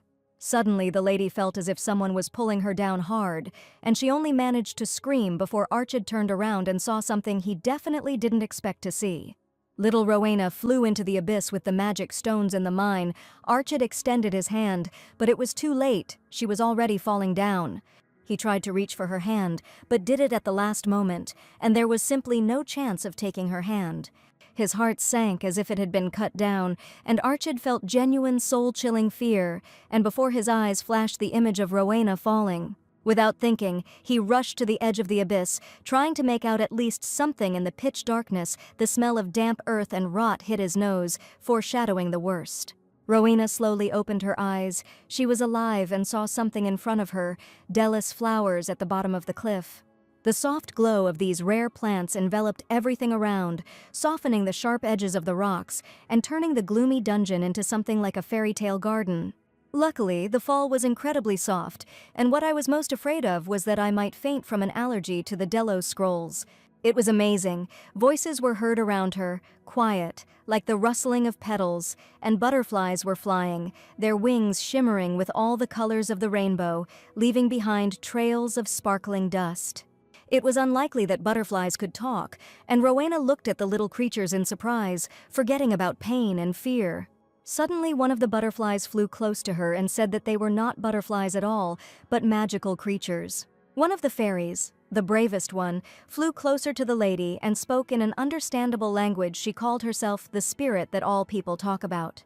The little spirit had not seen a living person for a long time and flew straight up to Rowena's face, asking him to show her his face and beautiful eyes.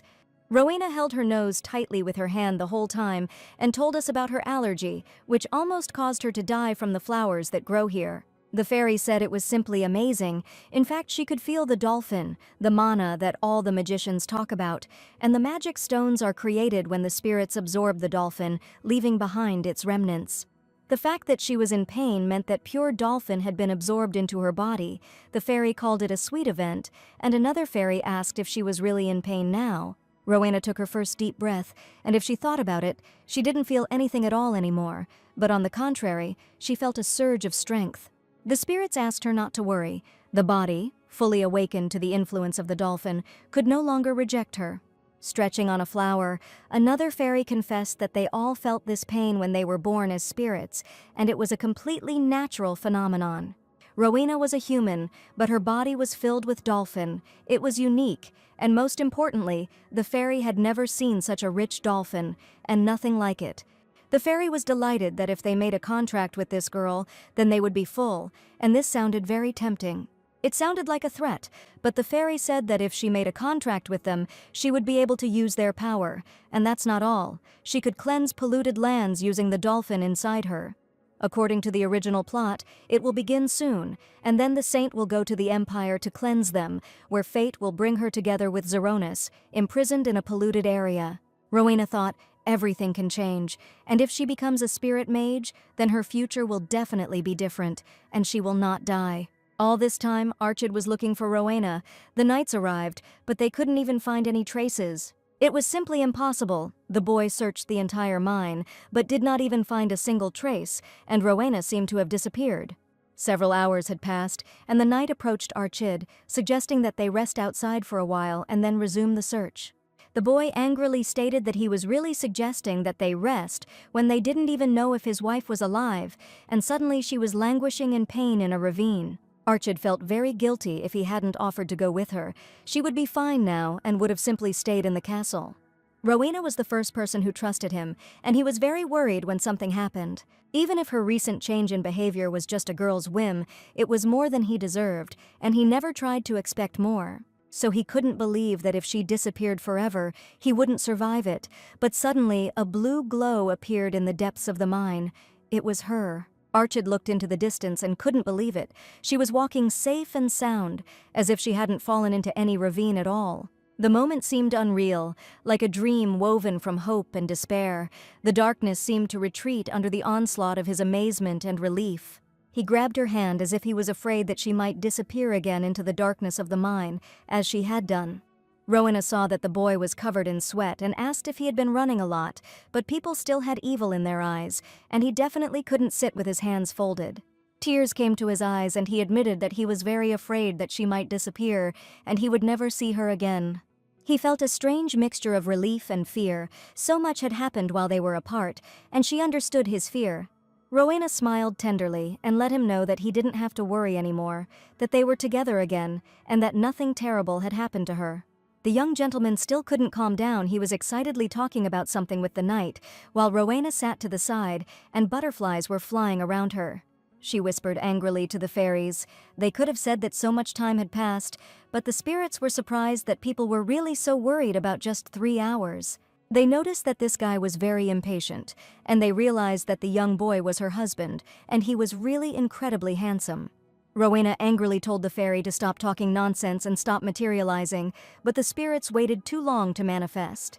And the young gentleman approached the girl, saying that it seemed to her that someone had decided to leave as soon as possible so that nothing terrible would happen. It was amazing. The Delis flowers at the entrance bloomed and disappeared again, and no one knew when they would appear again. Archid noticed some strange butterflies that definitely shouldn't have been so deep underground, and as expected, the husband turned out to be quite perceptive. The Duchess was carried away by Rowena's letter and considered it utter folly on her part to suggest such a thing.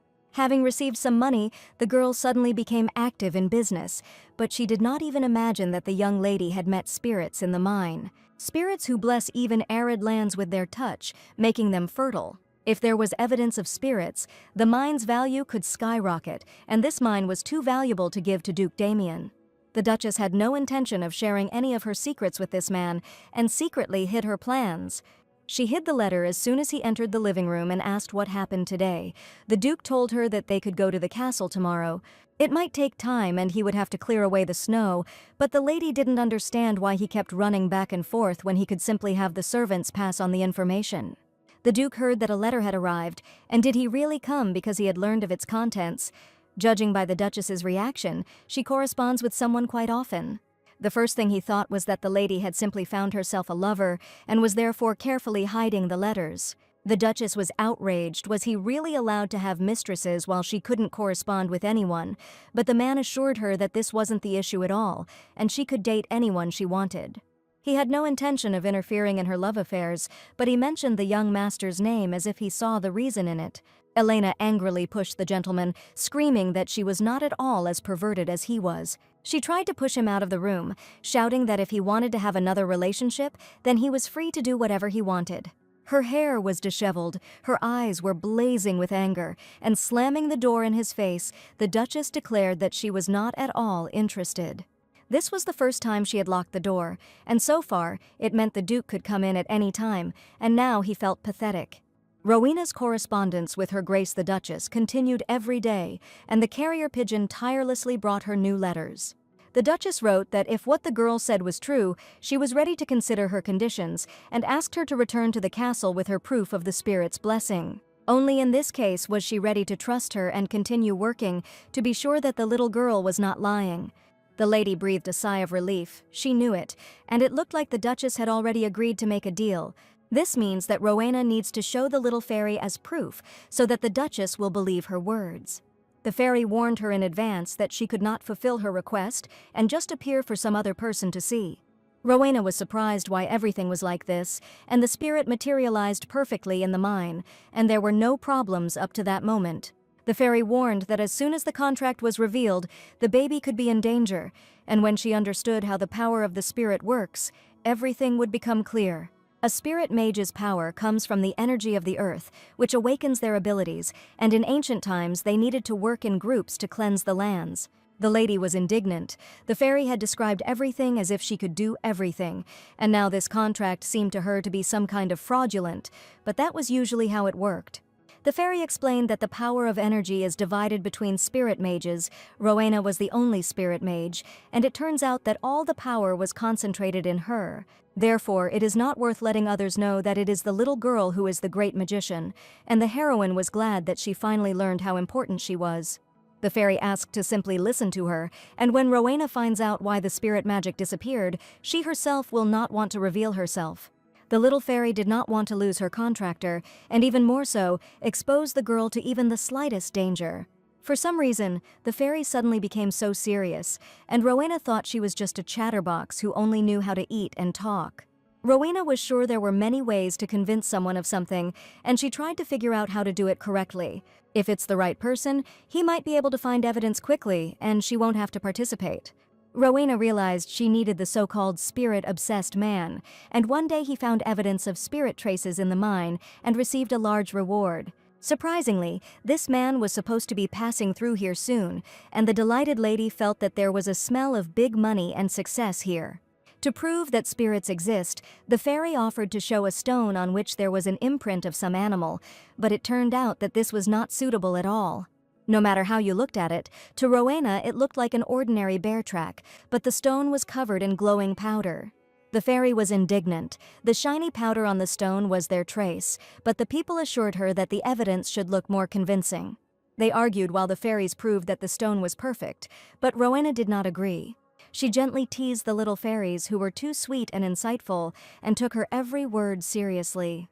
The little girl realized that if it was a man named Henry Connor, he would probably recognize even this small trace, and she wondered if he had heard the news yet. All his life, Henry could not believe that he had never seen even a little finger of a spirit, although he was almost 30 years old, but he knew that spirits definitely existed. Every day he woke up with the thought that one day he would see a real spirit, and he was not at all ready to die before they learned of their existence.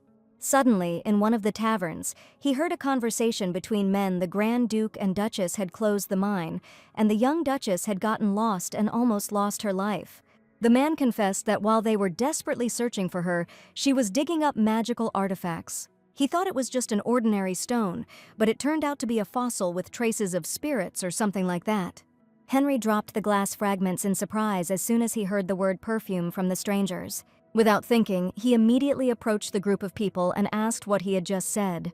He turned excitedly to the stranger and asked if he had really seen traces of spirits and if he could tell him more about it. On the same day, a stranger appeared on the threshold of the Duke's mansion, and the knight blocked his way. Without answering his questions, the young man asked where the young Duchess of Hedelis was, and he was looking for her. The knights blocked his way with sharp swords. The young man raised his hands up and said his name, declaring that he was not at all a suspicious person. Henry admitted that he had come to ask the young Duchess something, and Rowena happened to be nearby at that moment. She seemed to have heard of the Connor family before and was curious about what was going on, and the young man immediately told her about recently discovered fossils with traces of spirits. Henry asked if it was too much trouble for the young Duchess to show him this fossil, which he was happy to do. His abrupt proposal may have sounded rude to the lady, but it was exactly what she wanted. Henry was surprised at first, and he did not see any rudeness in his words, and his wild desire to learn about spirits could not be hidden. He didn't understand what problems there could be. He had been studying spirits for many years, but he had never acquired aristocratic tact. Rowena declared that it was completely impolite to ask to look without offering anything in return, and Henry reached into his pocket to get out some money. She wasn't interested in money at all. She saw an interesting little thing that shimmered with different colors on the young man. The pocket watch on his belt caught her eye, and she promised to show him the fossil if he gave it to her. The watch was not simple, and the lady actually liked its design very much, but she felt that it was a very amazing thing.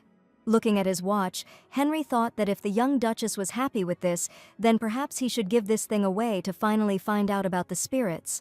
Smiling, she calmly invited him to follow her, and as she had promised, she was ready to show him the fossil.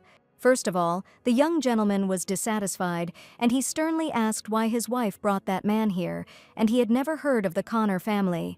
Rowena assured him that everything was fine, that this man kept his promises, and asked him to give her the watch back as soon as possible. As the young man had already said, this watch was not at all simple, and before giving it away, he would like to tell something about it. It was a kind of relic, a tool for determining the blessing of the spirits, and it only took one button to press. Suddenly, the watch began to tremble in Henry's hands. It rang throughout the room. The young man was afraid that it was broken, but spirits were simply flying around it, and this was logical. Henry couldn't understand what was happening. The spirits were just flying around him and were surprised by the watch, inside of which were dried Delis flowers. To the eldest fairy, it sounded very tasty, and she wondered what the powder from the magical flowers would taste like. Rowena admitted that Henry must be very interested in perfumes, judging by the fact that he carries such a watch with him all the time. In fact, Henry took up this work because of his passion for perfume, and it became his life's work. Even if it were a myth, it would not have been passed down from mouth to mouth for so long, and even now people say it is just the tricks of the spirits. Come to think of it, they weren't joking about this in the mine either, and Henry was eager to find out what had already happened in the mine. Archid replied rudely, "A lot of things happened there. Delis flowers suddenly appeared and disappeared, and it sounds like it's not true. There are even rumors that the mine is teeming with ghosts, and if things continue like this, it may well have to be closed." Henry confidently admitted that this was not the work of ghosts, and Rowena had no idea that her gold mine could close. The young gentleman asked how he could be sure of this, and Henry decided to ask a couple more questions. This could be a good thing for the Hedelis family, and it could be a great opportunity for the young heroine. At lunchtime tea, the Duchess asked the gentleman if he had thought about what she had said last time. The mine seemed difficult to use profitably. The Duke did not understand whether there was any specific reason why she was interested in the mine. The Duchess said that she had been traveling for some time now, and that she would like to practice with a monk. She wanted to buy the mine at market price, but she was afraid that the Duke would not give his consent, but he agreed very quickly, and this was his apology for the rash words he had said earlier. Last time he realized that he had been completely reckless and had said something to his wife that he should not have said. The Duchess was glad that he understood this and asked him to take care of business today, and it would be problematic if he changed his mind. The gentleman promised to send the documents today, and the Duchess decided to tell him something. She confessed that this letter was from their joint daughter-in-law and not from a man at all, as he thought. In fact, the Duke would never have thought that it would be a letter from a young lady. He asked his assistant if there had been any news from Archydas or his daughter-in-law, and if any letters had arrived. The assistant reported that no news had been received, and no urgent messages had been transmitted either. The blizzard was still extremely strong, snow covered all the nearby roads, and the heroes were forced to stay in the hotel. Very soon a letter was sent to the duchy, and it was from the Grand Duke. In fact, he was throwing a tantrum over some letter he wrote to his daughter-in-law, who had recently become quite close to the Grand Duchess, and he considered it too much. The young lady decided to answer only for Archid's sake, but in reality she would not answer him anything. Archid should now be in the coal mine, and a joyful Henry appeared in the doorway bringing some news. Rowena asked if there had already been a response from the imperial family regarding the traces of magical spirits that had been found. They had only discussed it on the day of the meeting, but things had already moved so quickly, and Henry was never one to sit idle. The imperial family made an announcement and was ready to send an imperial delegation to begin the search, and Henry worked incredibly hard. Little Rowena imagined how their pockets would now burst with wealth that they would hardly be able to spend in their lifetime, and she could not keep such good news to herself. Just think, all the magical stones in the mine appeared only thanks to the spirits, and there were an incredible number of them. Only now did the young master think about it. The blessing of the spirits was truly amazing, and before, the mine was almost abandoned. The young lady came to the coal mine to tell her husband the latest news, and the joy from this news was simply impossible to contain. In his hands, she saw the very same watch that was ringing loudly and glowing with frantic advice. As soon as Rowena came closer to them, the glass on the watch cracked loudly, and the heroes looked at what was happening with incomprehension. Perhaps they were shattered into pieces by an unprecedented force, and the young gentleman could not understand at all why they suddenly broke. Only Rowena saw the truth. The little fairy was sitting right on the clock and wanted to taste the magic pollen. She hit the clock so that the fairy would fly away quickly and told her master that he simply had too much magic on his hand. The fairy pleaded that this was too cruel, and she carefully shook off the entire field so that the girl would not be caught. The failure was too close, and Rowena had to keep an eye on the little spirits so that they didn't cause trouble. Her master, seeing his wife, asked if she really came here to see him, and it seemed that every time he looked forward to it with impatience. Now he looked like an incredibly cute guy, and she simply couldn't contain her loving admiration. She admitted that she had some interesting news that she wanted to share as quickly as possible. The spirit's blessing could now be officially assessed, and Henry said he would be happy to welcome the imperial delegation when it arrived. The young gentleman was surprised that she had come all this way just to tell her this news, but the lady just wanted him to know about it as soon as possible. Since it was very cold outside, the young duke was worried that the girl might catch a cold and thought that it would be better for her to wait in the hotel, where it was warm. To make sure she was not in any way simple, he took off his warm ball and carefully wrapped it around her neck. He was sure it would help.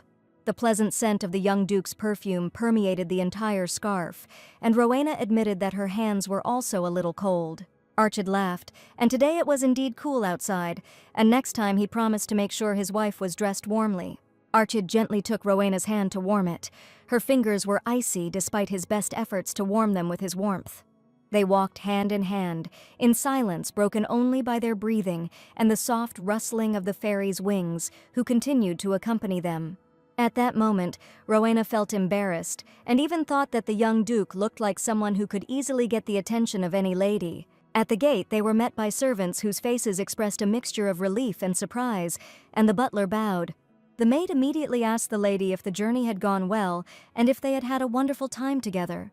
Chrono held a letter in her hands and, smiling at Lady Vivian, admitted that everything had gone just fine. She held a contract with Henry Connor, who pledged to make every effort in spirit research as long as he received research support from Rowena. Now she had her first subordinate, and since she had returned, she decided to check her other subordinates as well. It was about a Kobe employee who met a lady and asked if she was very tired after a long and grueling trip. He had already heard that the lady had been looking for him as soon as she arrived, and she probably wanted to tell him something. The lady admitted that she really needed to tell him something important, and the matter was too urgent. By handing over the golden ticket, the heroine received approval for a vacation from the Grand Duke, and it was a vacation ticket. Rowena even wrote him a letter to free up some precious time so he could now enjoy some well-deserved rest. The golden ticket was a pass to stay at the most expensive hotel, a gift certificate to a 5-star hotel, which could be booked a year in advance. The Lord's assistant couldn't even believe her eyes and asked if it was a hallucination or if she really saw a golden ticket in front of her. Direct descendants of the family had spare passes. The hotel belonged to the ducal family, and this room was possibly booked for the young duchess.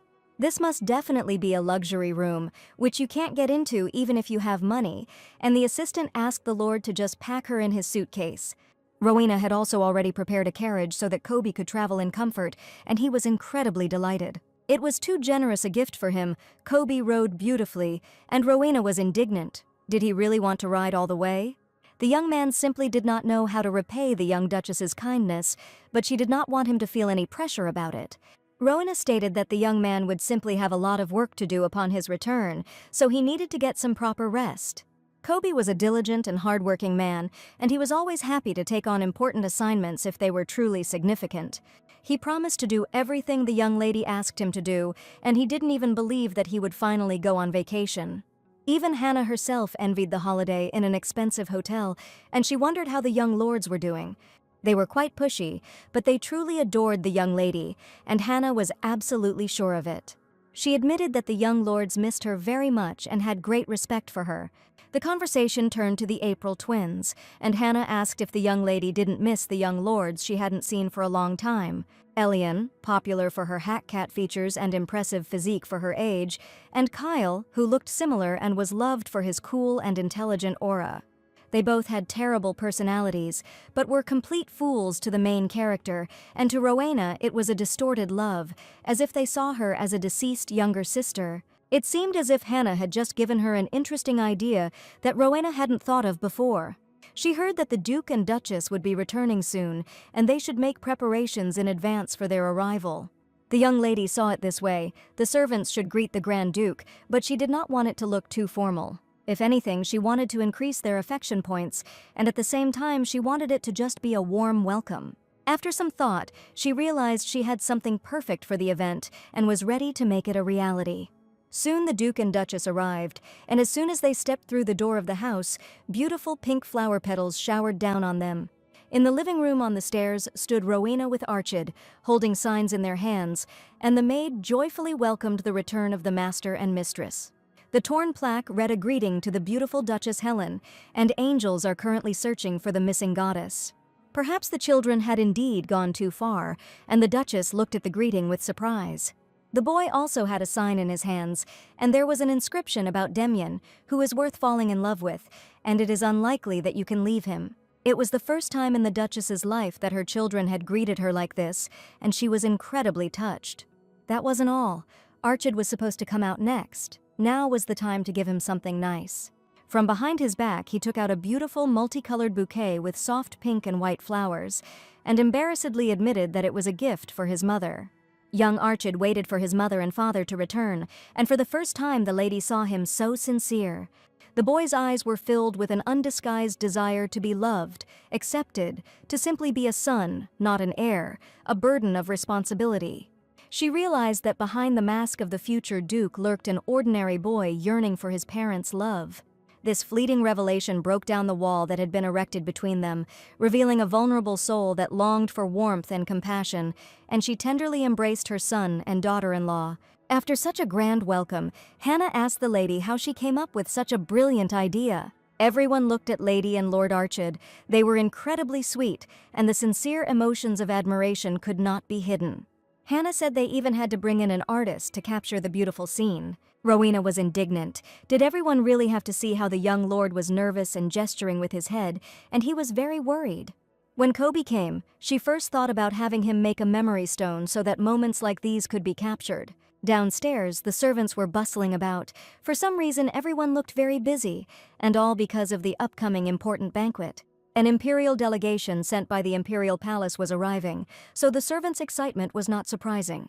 This was a very important event for the ducal house, so everyone prepared incredibly for the meeting. The fairy told Rowena that probably because they had made a contract, their tracks were now easier to detect, and they were even able to materialize only after making a contract.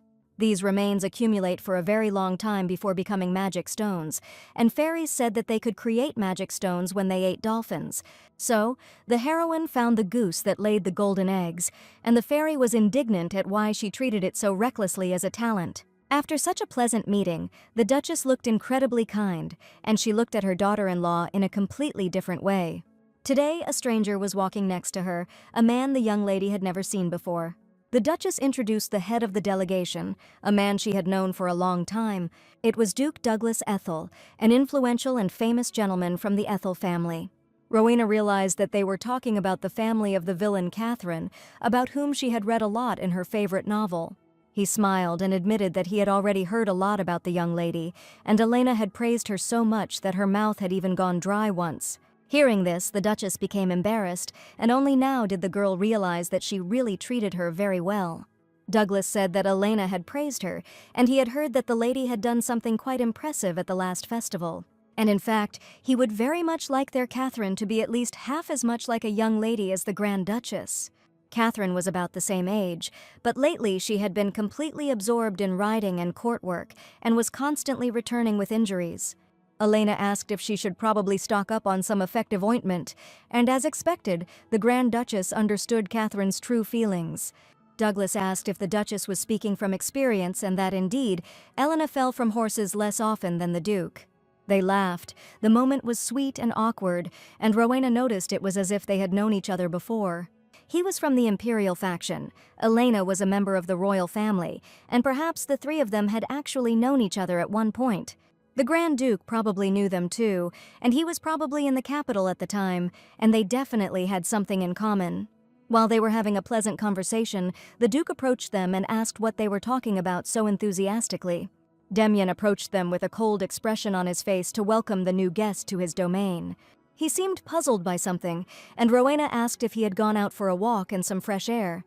The Duke went out to rest a little but ended up even more tired, and now he saw Douglas, whom he was definitely not very happy to see.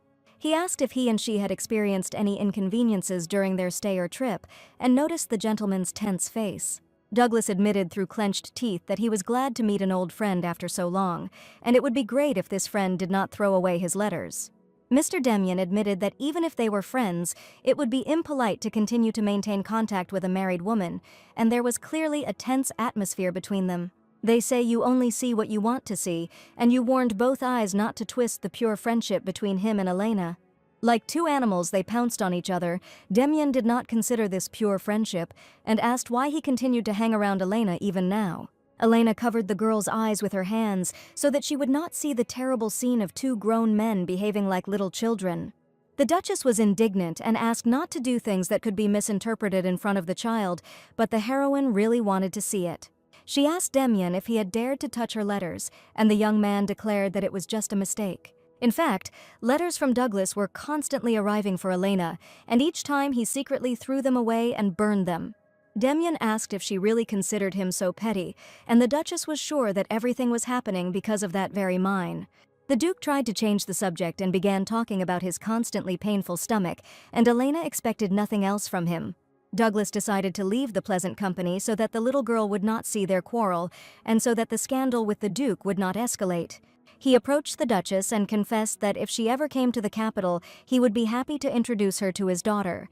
She's a little clumsy, but she's a good girl, and he was sure that she and Laura would become good friends, but the heroine knew that she was a villain. If it had been the hot-tempered Rowena, perhaps they would have found common ground, but this time the young lady did not want to get involved.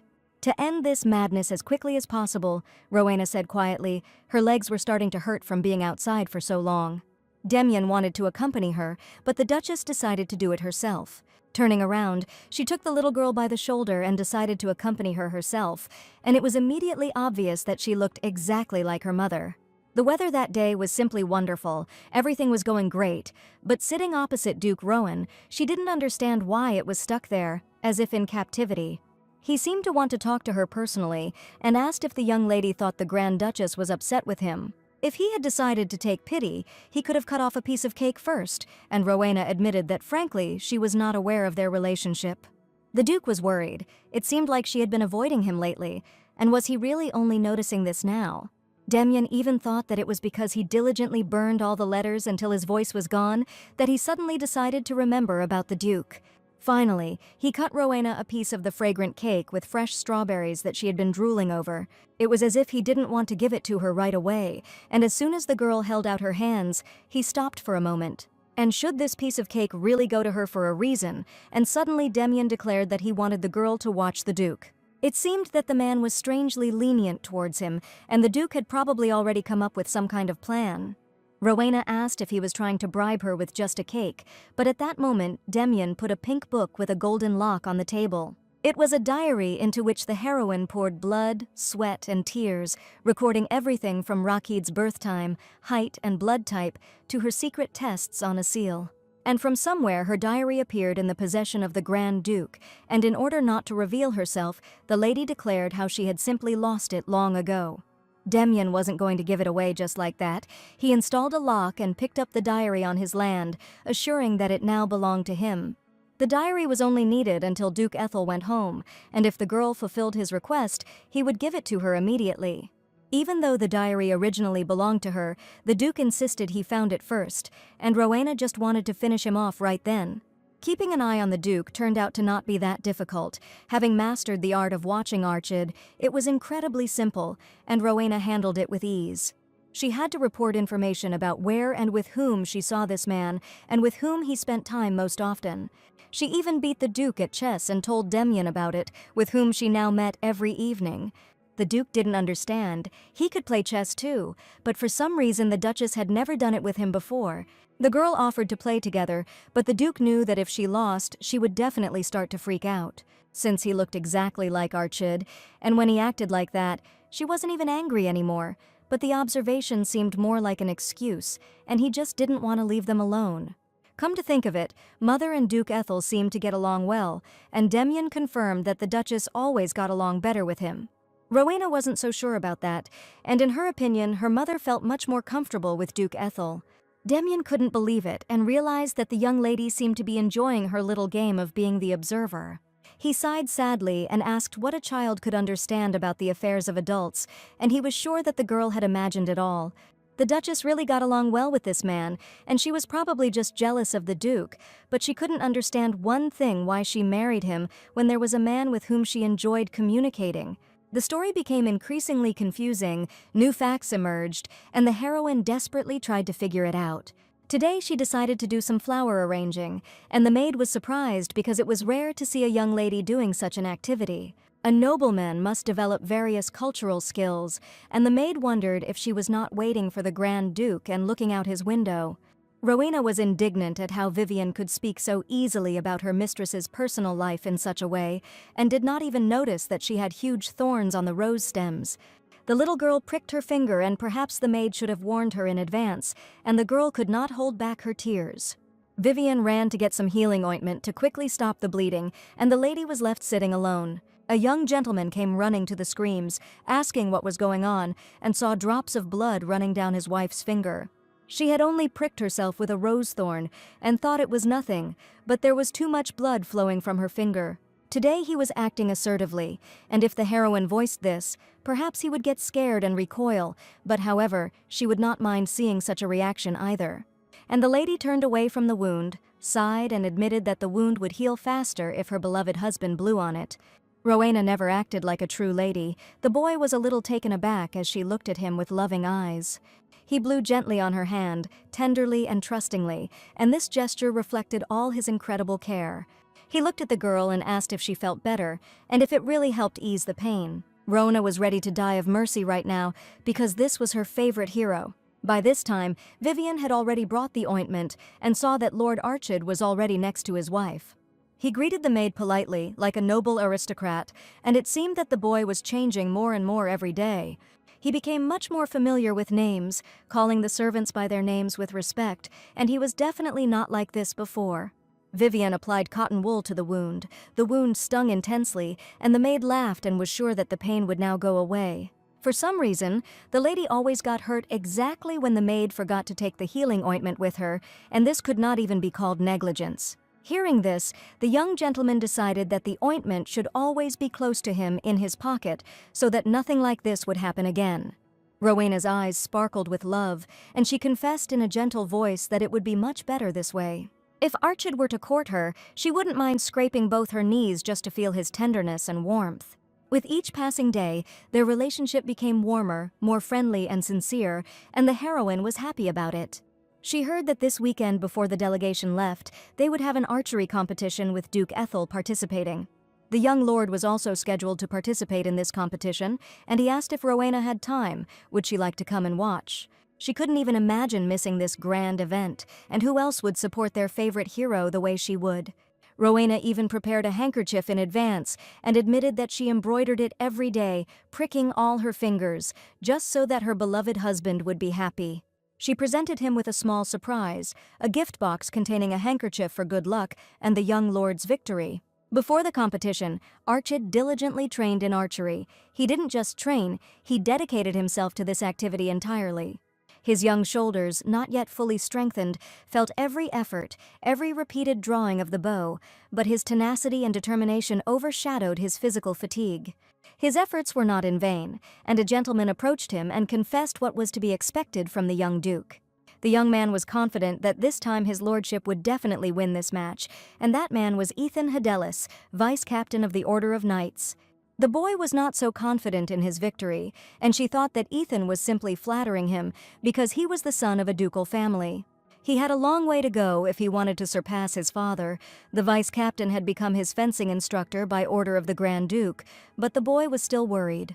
Considering that the young duke had spent almost the entire past year studying day and night, his physique was surprisingly strong. If he had proposed in the same spirit and even awakened the family's unique ability, he would undoubtedly have become the head of the family with a brilliant future. Ethan believed it to be absolutely true. His lordship the Grand Duke had been an outstanding archer from a very early age. Since Duke Ethel loved hunting, his skills must also be impressive, and yet, as long as Archid wanted it, he could very well win the match. Around his wrist was tied that same scarf with the embroidery of his smiling face, and it was something more valuable than an ordinary talisman, the first gift from his wife. Ethan had heard that the young master's relationship with his wife was strained, but now he realized that these were all just baseless rumors. I was sure the Duke would take first place. The boy smiled and admitted that he was completely determined and really believed in his first victory. The flags towered majestically over the training ground, where everyone had already taken their seats to watch the performance. Shouts and loud applause filled the air, and colorful confetti flew over the stage as a sign of a wonderful celebration. Rowena was sitting in the stands, eagerly awaiting the appearance of the young lord, and it seemed that the participants had already begun to come out.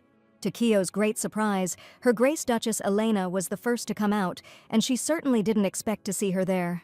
Rowena didn't understand why her mother was wearing an archery uniform, holding a bow and arrows, and standing on the training ground.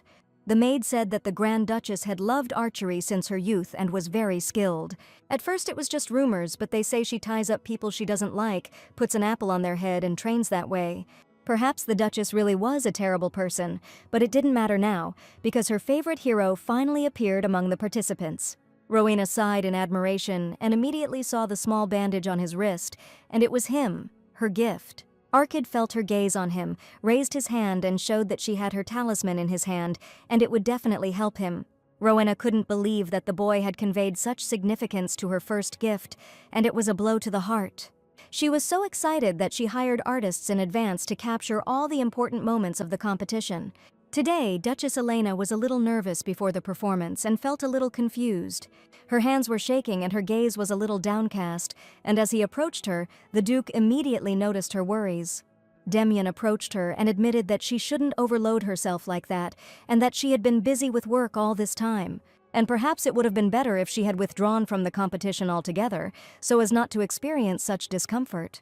Elena knew that Demyan was now pretending to be worried, and it was completely unpleasant for her to listen to this. He took her hand and asked if it was worth saying this when her own hands were shaking, and she was trying in every way to stop them. She had never seen or expected support from him, and pulling her hand back, she declared that she was perfectly fine. And does Demyan really dare to come up to her and say something like that before the start of the competition, when it was his fault that she once got injured? The young man smiled and said that he simply did not want to defeat an opponent who was not in his best shape. Demyan had already gotten on her nerves quite a bit, and the lady said through her teeth that it would be just great if he left her forever or finally died. Every time their conversation ended the same way, Elena became incredibly angry and simply left her husband. The competition was very exciting, and the young gentleman tried to win. Ultimately, another competitor won, and Arkid was upset that he was never able to take first place, but he hit 8 targets out of 10. It was simply an incredible result for a first competition, and every time he held on to the talisman handkerchief his wife had given him. The boy was saddened by the fact that he had promised to repay the lady with victory, but unfortunately, nothing came of it. He wanted to be her first because he made a promise, and she couldn't even imagine what she would do with this cute puppy now. Rowena looked him in the eyes and offered support, admitting that he was more than impressive and had fought with dignity. She had never even held a bow in her hands, so for her, the young master's skills were simply amazing. Archid even offered to teach the lady a little about how to handle a bow if she really wanted to. She might not like the idea, and Archid believed his father or another knight would be better suited for the role than he was. Rowena loudly declared that she was ready to learn, if only her favorite hero would be her mentor. He looked so sad that she said it without thinking at all, and didn't even know if she needed fencing lessons. Now she just wanted to support him, and the boy was very happy when she agreed to study. One moment he was radiating tragic beauty, and then suddenly a radiant smile appeared on his face, and perhaps Rowena did not notice how she succumbed to his flirtation. After the archery competition, the imperial delegation completed their inspection and returned to the capital, and the ducal family gathered together for dinner. Before leaving, Douglas warned that a regular meeting was soon to be held and asked little Rowena to come, as it would be a good chance to exchange greetings. After his departure, the atmosphere became so tense that she couldn't even bring herself to ask about her diary. For some reason, this man came and left behind an icy tension that hung over their home, and the heroine understood that this could not continue any longer. At dinner, she declared that she had something to say, but when she saw the angry looks of the Duke and Duchess, she even broke out in a cold sweat. Clenching her fists, the lady said she really wanted to go on a picnic to somehow diffuse this terrible situation. The next day was a beautiful sunny day, and the heroes went on a picnic to the most beautiful place near the castle. Looking out the window, Rowena felt that they had descended from the foothills only a little, but it had already become incredibly warmer outside. There was still a chill between the Duke and Duchess, and the temperature difference between inside and outside was too great, and the heroine didn't even know where to go. Demian unexpectedly started the conversation first, and noted how easily Elena agreed this time. Under the pretext of a picnic, Elena decided to stop by the temple to strengthen trust, of course. The mother would not even consider an ordinary request from a child. That must be the case, and even Demian understood that it was unlikely that some small wish for her daughter-in-law would mean anything to her when she was constantly busy. Every word he said caused a storm of rage and anger in her, and Demian was clearly trying to say something again. He only said this because he felt sorry for the new bride, and before leaving, little Rowena kept saying how beautiful the river was and how she would like to ride on a boat. With puppy dog eyes, she begged the Duke to grant her request so that she could see the beautiful surroundings. Elena angrily responded, asking who said they wouldn't go, and Demian again drew conclusions without asking her anything. Rowena increasingly realized that this family was hopeless, and perhaps it was worth taking Arkita and simply running away. Elena agreed to the trip, but warned that on the way back she would ride in the carriage with Rowena. The young lady wanted to go with her husband, and this was exactly what the venerable Duke had hoped for. He looked at his son and declared that he would have to go with him, even though married couples were supposed to travel together, and Rowena had been unable to try to reconcile the two. They arrived at the temple, and Rowena decided to find out as much as possible about this amazing place. Hannah had heard that there were many ancient ruins in this region, and some of the artifacts discovered on the lands were also on display here. The maid gave the girl a map of the ruins that the priest had left, and there were even sacred tombs there. While the little girl was studying her, Hannah decided to go and check if the young Duke was ready, and the lady was going to study her in her room. Little fairies that only Rowena could see circled around her, and she began to study the map intently. The fairy looked at the map and was surprised that all of this was still here, and she was sure that all the magical artifacts had long since disappeared. She pointed to one photograph, which depicted an artifact used in ancient times to breed divine beasts. According to records, those with special powers could use this artifact to breed divine beasts. The principle was unknown, but it was assumed that some mysterious force awakened the divine beast, and it followed its call. The artifact was also called Bad. It could forcibly hold a divine beast inside, and this definitely belonged directly to the work of dark magicians. The heroine couldn't remember if there was anything like this in the original story, and she became even more interested in the information about dark magicians. The fairies said that they were truly terrible people, and because they had broken the taboo, even the spirit mages had suffered greatly.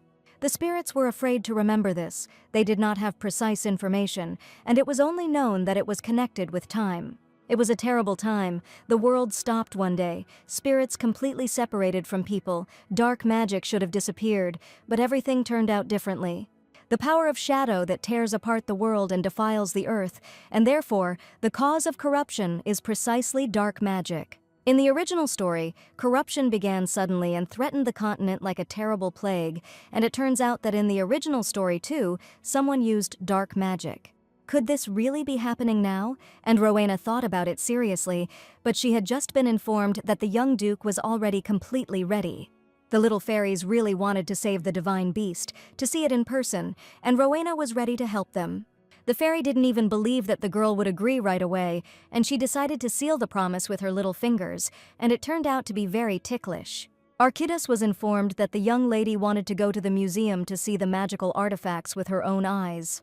The museum was located right nearby, and the heroine decided to take a quick look inside, but Archid didn't even expect that she could be interested in such things. It might sound too boring, but the boy had actually wanted to go there himself for a long time and take his wife there.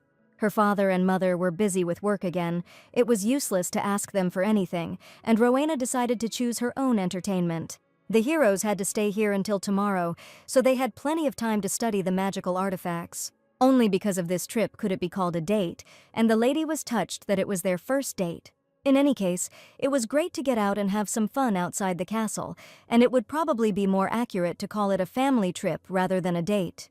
She found it incredibly sweet to look at the young gentleman, at the corner of his mouth, and again he said that he had never gone on a normal trip before. Of course, if he had a choice, he would rather do it together, unexpectedly for himself. The boy said this out loud.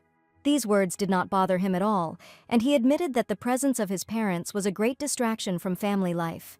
And right in front of Rowena now stood the young master, Archid, whom she seemed to not know at all. To be honest, Archid said he would like to be alone together more often, and she had never heard such words before. He was so cute that the young lady wanted to scream with happiness, but for now she just held on with all her might. The attendant prepared the carriage, and in an instant the young gentleman's speech was cut off. He was probably very embarrassed, and hiding his shyness and red cheeks, he turned towards the carriage. Even his ears were glowing with a bright fire, which could be seen from afar. The heroes arrived at a huge, magnificent museum where mysterious history and magical things that cannot be seen anywhere else were kept. Suddenly, Rowena noticed something.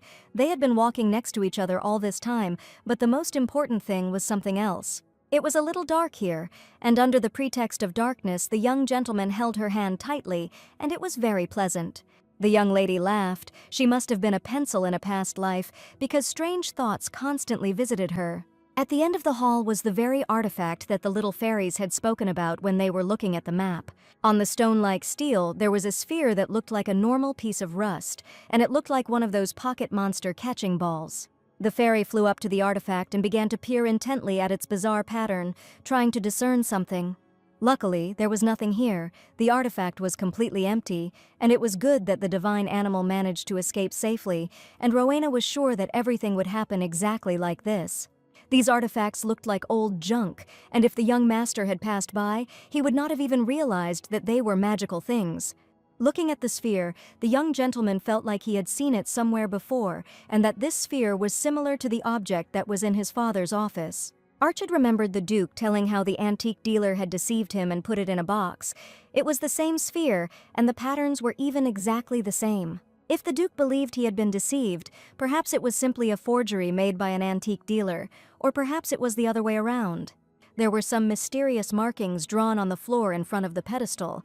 The lady felt somehow strange. It was something similar to the object of a dark magician, and could it really be in the castle where she now lives? Perhaps Rowena was wrong, but she knew one thing: things wouldn't work out that way, and when she returned to the castle with Archid, she would definitely ask the Duke to immediately throw out the strange thing, which could be the source of dark magic, and she would have to find out.